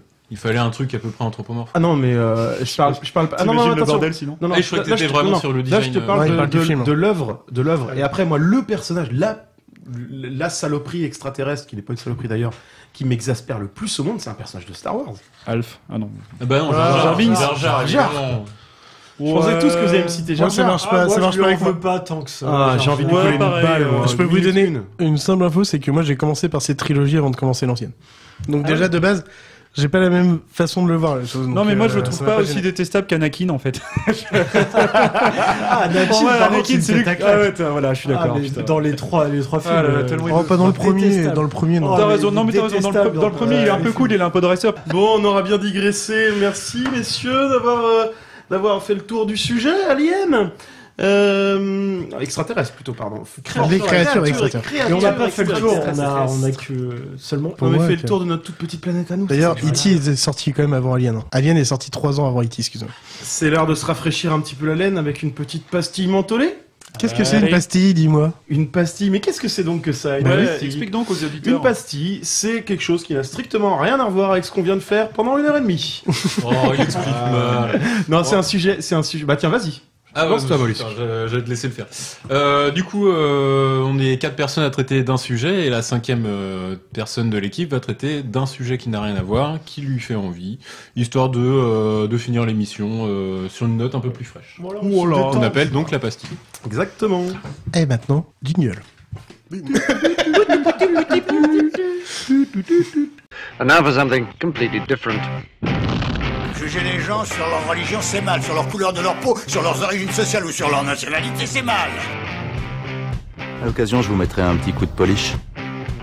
On n'est pas bien là à sucer des pastilles Vichy, Jack. Alors, parler d'un truc qui n'a rien à voir et faire du OCG, ça me parle bien. Donc, c'est moi qui me suis collé à la pastille, ce coup-là. Donc, aujourd'hui, je vais vous faire la biographie d'une ancienne star japonaise. Une star de porn? De prod, excusez-moi. Et je vais vous parler de la notion d'economics. Alors, est-ce que vous savez qui est Tama? Non. Tama? Oui, Charlie. Tama En même temps. J'y pense un peu, mais non, vous savez pas qui c'est, Tama. Alors, il faut savoir que c'est un peu en lien aussi avec ma vie. J'ai fait l'acquisition d'un petit chat qui est le plus beau chat de tous les chats. C'est un chat, c'est de la merde. Non, c'est vrai qu'il est très mignon. Et donc, avant de vous parler de Tama, je vais vous faire très brièvement un petit peu de contexte sur la représentation du chat au Japon, parce que vous allez voir que c'est en lien avec la biographie de la personne dont je vais vous parler. Donc, et j'aimerais aussi d'ailleurs faire un gros big up à Tev Japon, si vous ne connaissez pas la chaîne YouTube, parce que c'est clairement suite à un épisode qu'il a sorti récemment que voilà, et ça m'est venu l'idée de cette pastille. Même pas foutu. J'ai vu un seul épisode 2 qui était vraiment très cool, il explique bien les choses. Bon, alors du coup, vous savez que les Japonais sont particuliers dans tout ce qu'ils sont passionnés. Ça devient vite unique, sinon chelou, sinon obsessionnel, sinon dément, sinon totalement décalé. Donc le chat au Japon, bah ça fait partie de ces choses-là. Alors je vais pas les gars développer sur Hello Kitty ni sur Nyan Cat, donc voilà, qui sont des choses assez typiquement japonaises, qui ont fait le tour du monde, qui ont inondé les produits, qui ont été inondés de produits culturels et d'espaces médiatiques au Japon pendant toute une époque d'ailleurs, et qui font partie des Nekonomics, ce que je vais vous développer après d'ailleurs, avec Tama d'ailleurs. Dis-le bien parce que d'une Economics. D'une Economics. Ouais, le mot c'est Neconomics. Ouais, pas Economics, mais bien Neconomics. Donc je vais plutôt revenir en fait sur la représentation et l'importance du chat dans le folklore japonais avec 2-3 exemples. Le Maneki Neko, les gars, ça vous parle ou quoi? Oui. Le Maneki Neko. Oui, moi je connais. Là, vas-y, c'est quoi, Chacha? C'est le truc. Je sais pas comment expliquer. C'est le chat avec une patte qui fait un et mouvement. Qui fait un mouvement, ouais, voilà. Donc c'est ça. C'est un truc porte-bonheur à l'origine ou pas? Alors, je vais vous expliquer. Le Maneki Neko, ça veut dire le chat qui invite. Donc, c'est la figure du chat porte-bonheur, c'est ça. Donc, vous savez, c'est la petite statuette d'un chat calico, bobtail japonais, qui est assis avec une patte levée.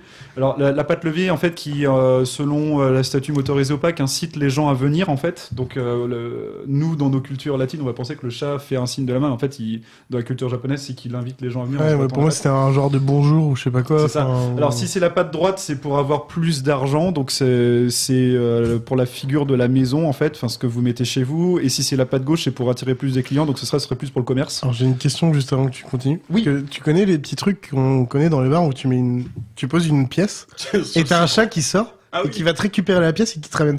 Est-ce que c'est japonais ou c'est juste un truc de connard d'européen? Aucune idée. Alors ça, c'est un truc de connard d'européen et ça existe sous différentes versions. Tu peux le trouver avec le chat, le loup, le pingouin, le renard et la belette. J'ai pas compris ce que c'était, ce truc. Donc voilà, vous voyez cette statue. Alors le chat tient un koban. Donc si vous ne voyez pas ce que c'est, vous savez, ce sont les anciennes pièces japonaises. Ce sont des pièces ovales en or. Alors il y a différentes légendes japonaises qui sont liées à ça. Je vous donne juste la plus répandue qui date du XVIIe siècle en fait, qui est liée au temple de Gotokuji, donc un prêtre très pauvre qui avait un chat. Le prêtre dit à son chat on va mourir, aide-moi chat, fais en sorte qu'il y ait plus de gens qui viennent au temple. Donc le chat il s'embalague, donc il se gratte les oreilles en fait. Comme un bon chat. Voilà. Il se casse, il se gratte l'oreille. Une tempête arrive, un riche seigneur japonais perdu dans une forêt. Alors, ne me demandez pas ce qu'il fout là, mais voilà, il est là. Donc, il voit le chat au loin, en fait, qui se gratte l'oreille. Donc, il pense que le chat l'invite à venir. Donc, vous voyez la statue du chat, vous voyez le truc. Donc, le seigneur va vers le chat. Et en fait, là, l'instant où les seigneurs se tenaient avant qu'il aille vers le chat, la foudre s'abat. Donc le mec voit ça comme un signe du destin en fait, et donc du coup il va remettre beaucoup d'argent dans le temple et voilà d'où viendrait en fait la figure du chat qui porte bonheur. Voilà, donc vous avez ça, vous avez les Neko, j'allais dire les Neko ninja, donc ce serait des chats ninja, mais non c'est pas ça. Les Neko jinja qui sont les temples des chats. Il y en a partout au Japon, donc ils sont liés à la religion Shinto, donc vous avez des temples avec des chats. Et vous avez les Nekomata et les Bakeneko qui sont des yokai. Donc les yokai, ce sont, vous savez, les monstres ou les esprits du folklore japonais. Voilà, alors il y a une distinction entre les deux, j'ai pas trop compris, donc moi, tant pis pour vous. Ce sont des chats qui, à partir d'un certain âge, commencent à avoir une deuxième queue et qui, en fait, peuvent se mettre à marcher sur deux pattes et à commencer à parler, comme nous, en fait. Et d'ailleurs, certains peuvent se transformer en humains, qui est un truc assez typique du folklore japonais, comme les ratons laveurs et les renards, d'ailleurs. Donc voilà, juste voilà, 2-3 exemples de représentation. Donc, vous savez, juste pour vous montrer que le chat, au Japon, c'est quelque chose qui appartient au folklore japonais qui est relativement important. Donc maintenant, j'en passe à l'histoire de Tama. Donc Tama, c'est quelqu'un qui est né en 1999 et qui est mort en 2015. Donc Tama, il s'agit d'un chat. Hein. Je vais couper court au suspense. Donc il s'agit d'une chatte, pour être précis. Tama est une chatte qui a eu une success story à l'américaine, qui a atteint véritablement le statut de star au Japon et qui a maintenant son temple, d'ailleurs.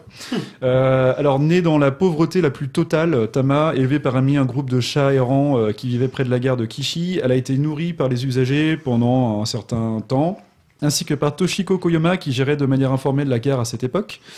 Alors Tama, en fait, sa vie va basculer quand, en 2004, la gare allait fermer à cause de problèmes financiers. À cette époque, elle est adoptée par Koyama, qui ensuite est nommé comme le dernier chef de gare en 2006. Et en fait, lui, il a une idée. Il se dit, les gars, on va se faire du bifton avec le chat. Donc, il décide de passer son treat à Tama, qui l'obtiendra la nuit suivante. Donc, Tama, elle, sera le premier chat qui sera chef de gare. Donc, ce sera un chat qui devra accueillir les passagers à la gare.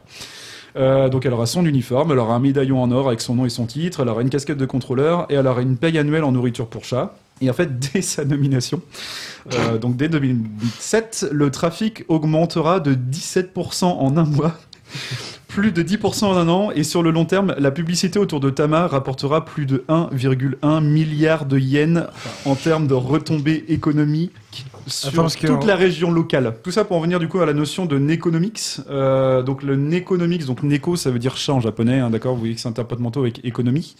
Le Nekonomics en fait, c'est quelque chose qui est assez japonais et comment dire, c'est un phénomène qui pourrait se traduire par économie du chat, qui est en gros l'impact économique que la figure du chat ou d'une mascotte rapporte en termes de recettes. C'est un truc qu'ils ont bien compris les Japonais, et qu'ils ont vachement adopté et nourri en fait sur les internets. Et voilà, Tama en fait ça en est une représentation parfaite. Donc quand elle est morte en 2015, alors quand elle est morte en 2015, elle a eu donc son temple ainsi que sa statue en bronze consacrée dans la gare, et à sa mort il y a eu plusieurs milliers de fans du tout le Japon qui sont venus lui rendre hommage. Depuis la gare en fait, la gare a totalement changé. Donc l'équivalent des fans de Johnny. Ah non mais c'est un truc de ouf. La gare maintenant elle ressemble à un chat, c'est une tête de chat géante. Elle a des trains à son effigie, donc t'as des trains avec des têtes de chat, des pattes de chat et tout. Enfin c'est juste un truc de ouf quoi. C'est pas faux. Donc voilà pour Tama et pour le chat. Je pense que j'ai été suffisamment rapide. C'est cool, j'aime bien. Merci en fait, beaucoup. ça m'a fait penser justement. J'ai fait une petite recherche entre deux.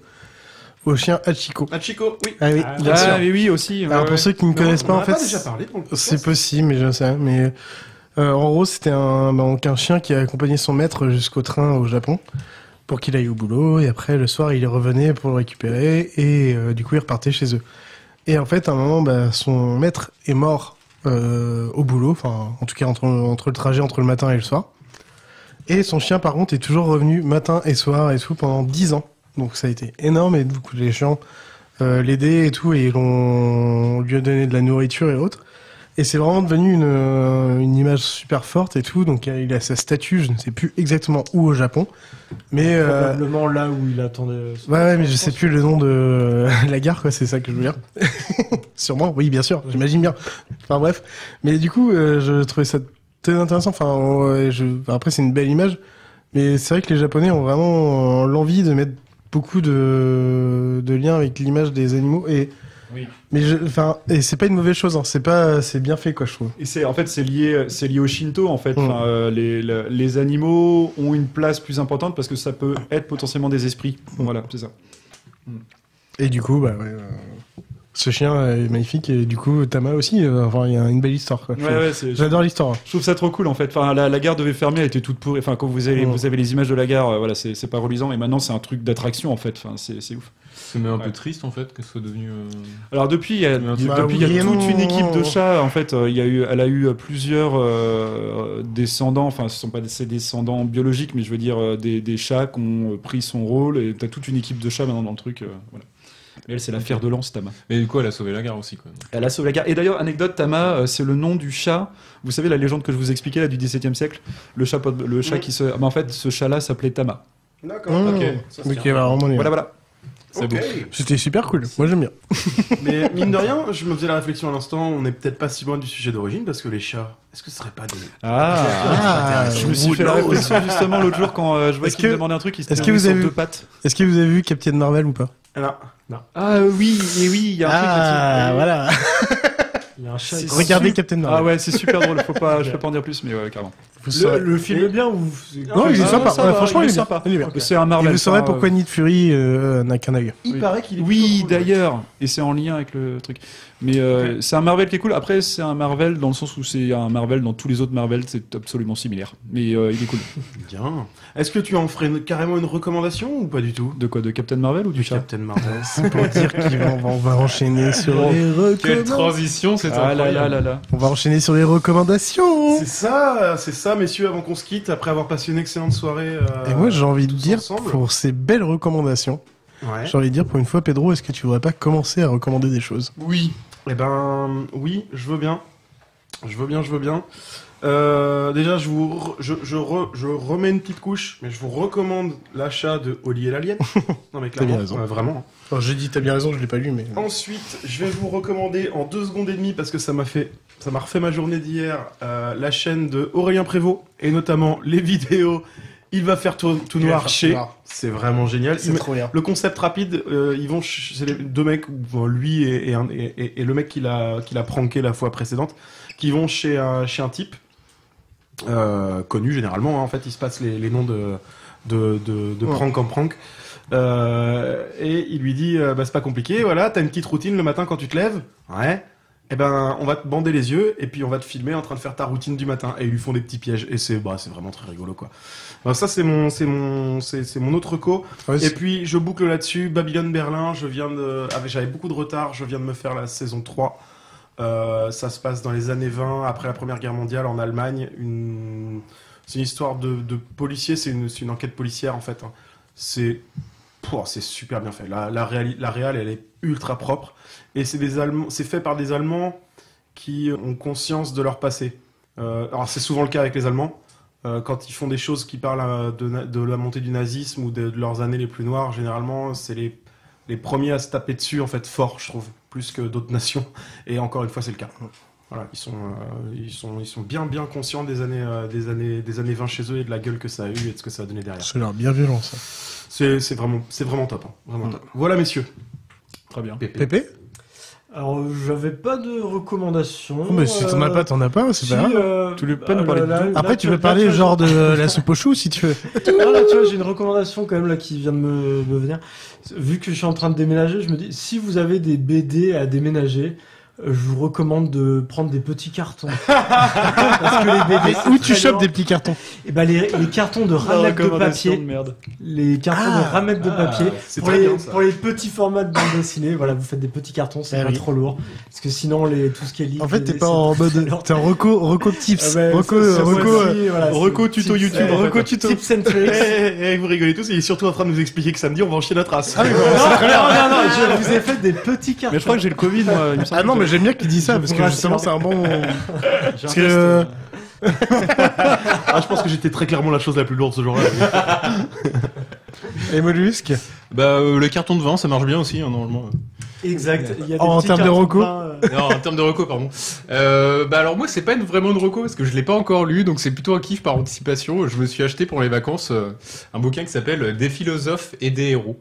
Ouais. Donc ça fait la relation entre un héros de pop culture et des éléments de philosophie. Alors, mais t'as même pas un petit exemple, juste t'as pas lu juste 2 secondes pour savoir. Déjà le premier chapitre c'est Bridget Jones, alors j'ai du mal à me lancer dedans. Oh merde. Trop bien. Est-ce que c'est la même collection que la Zelda et la philosophie? Il y a, vous connaissez ma passion pour ce personnage-là. Il y a Corto Maltese, Hegel et Sartre par exemple. Ah oui.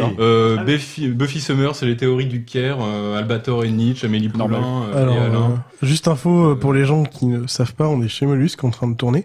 Et Corto Maltese est à peu près sur les 18 murs. Sachant qu'il n'y en a que 4. Sachant qu'il n'y en a que 4 à l'origine. Donc, voilà. Donc c'est pour vous dire le nombre de murs et de Corto Maltese. C'est dur Corto Maltese et Sartre, non? Pourquoi? Non, ça passe bien ensemble. Non. Pourquoi pas? Mais non. Voilà. À mon avis, Corto Maltese aurait été un... La couverture, c'est donc Nietzsche qui porte partiellement le masque de Spider-Man. Et il m'écoute plus que non. Si Fumier, là. Si, je disais à Charlie que je pense que Corto Maltese aurait eu le cul plus propre en 39-45, c'est tout. D'accord. Ah, peut-être, j'en sais rien. C'est ça que je voulais dire. Tu sais que Corto Maltese, il aurait vraiment joué pour sa gueule. Il en a rien à branler, c'est un mercenaire. Ouais, donc, pas sûr. Mais c'est un mercenaire romantique, il est trop beau, bordel. Mollusque, est-ce que c'est la même... Rocky Balboa. Ah putain, il y a Rocky par contre. Oui, il y a Rocky aussi. Ouais. Est-ce que c'est la même collection Zelda les philosophies? Pas du tout. Oh merde. C'est la même bibliothèque que j'ai chopée à la librairie de Banon, justement. Et du coup, Rocky, il est avec qui? Je te retrouve ça si tu veux. Oh, le chien. Est-ce qu'il casse la gueule de Sartre? Parce qu'il est moche, Sartre, hein, quand même. Rocky et Nietzsche. Attends, un truc qui va pas du tout ensemble. Bah, sinon, on continue, je vous le dis dès que je le trouve. Et du coup, Angelo. Non, j'ai pas de reco, voilà. Hop. Moi, j'en ai deux. Allez, putain, c'est classe, allez. Attends, j'interromps du coup. Vas-y, c'est bon. Putain, Rocky Balboa, Épictète et le stoïcisme. Oh la vache. Ah, d'accord. Bizarre, voilà. Mais pourquoi pas. Je connais pas Stoïque, je connais pas. Bah, du coup, enchaîne alors. Non, j'ai deux recours, en fait, c'est deux docus Netflix. En vrai, Netflix, pour les docus, sont très très bons, de base. Hein. Franchement, pour plein mal de trucs. C'est vrai. Bof. Bah oui, t'en as regardé ou pas, connard? Ouais, justement, et c'est des docus américains qui sont très... T'as regardé quoi? Fiction et tout. Pas mal de trucs sur l'écologie, il y a des trucs sur l'histoire, t'as pas d'exactitude, et en plus de ça, c'est beaucoup dans la fiction, donc je suis moyen fait. Il va nous faire croire qu'il a pas regardé un machin sur la bouffe. Bref. J'ai dû en voir, et par contre, pour le coup, ceux sur la bouffe sont plutôt cool. Bah oui, voilà, c'est pour ça que je pensais ça. D'accord. Non, en vrai, justement... pleine dent. J'ai commencé par le docu sur Blackpink, du coup, le groupe de K-pop. Ah oui. Et ouais, il y a des gens, donc K-pop pour Korean Pop, donc des coréennes. Et tout, ils ont fait un putain de docu qui dure 1h30, qui explique comment elles ont été créées, comment elles ont tourné et tout, en termes, enfin, leur tournée mondiale.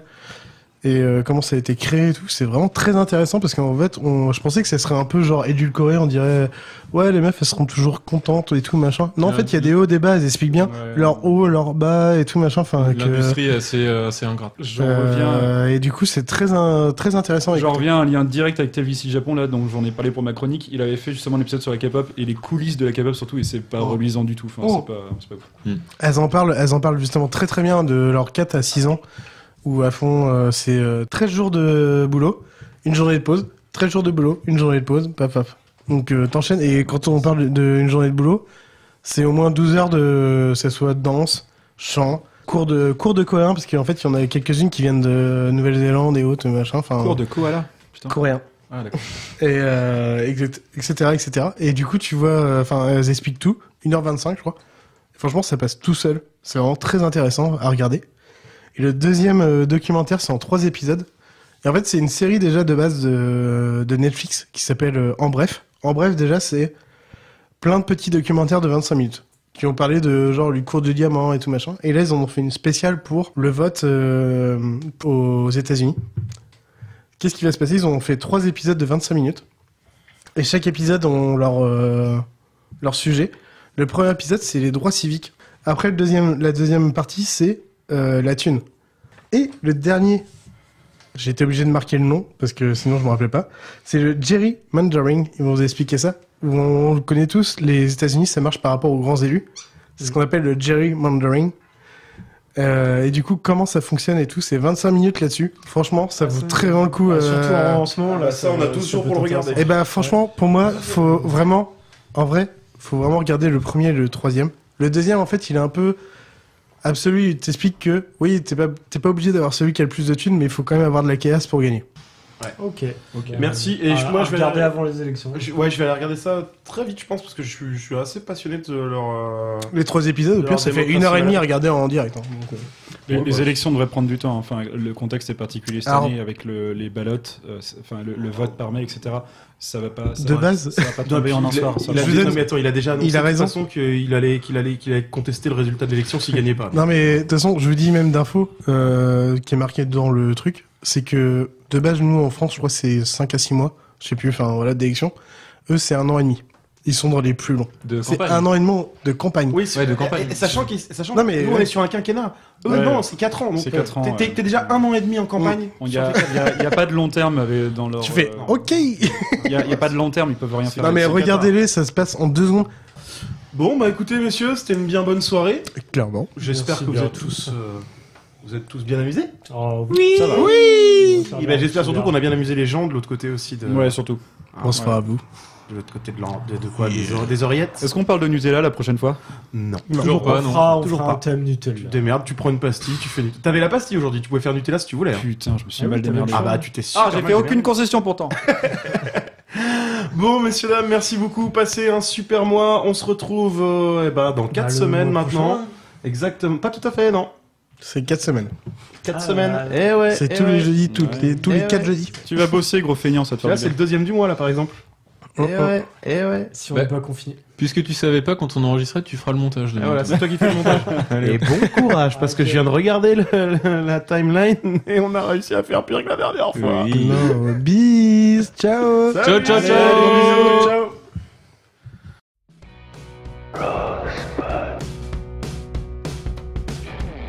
Corben, mon ange, qu'est-ce que tu m'as fait là?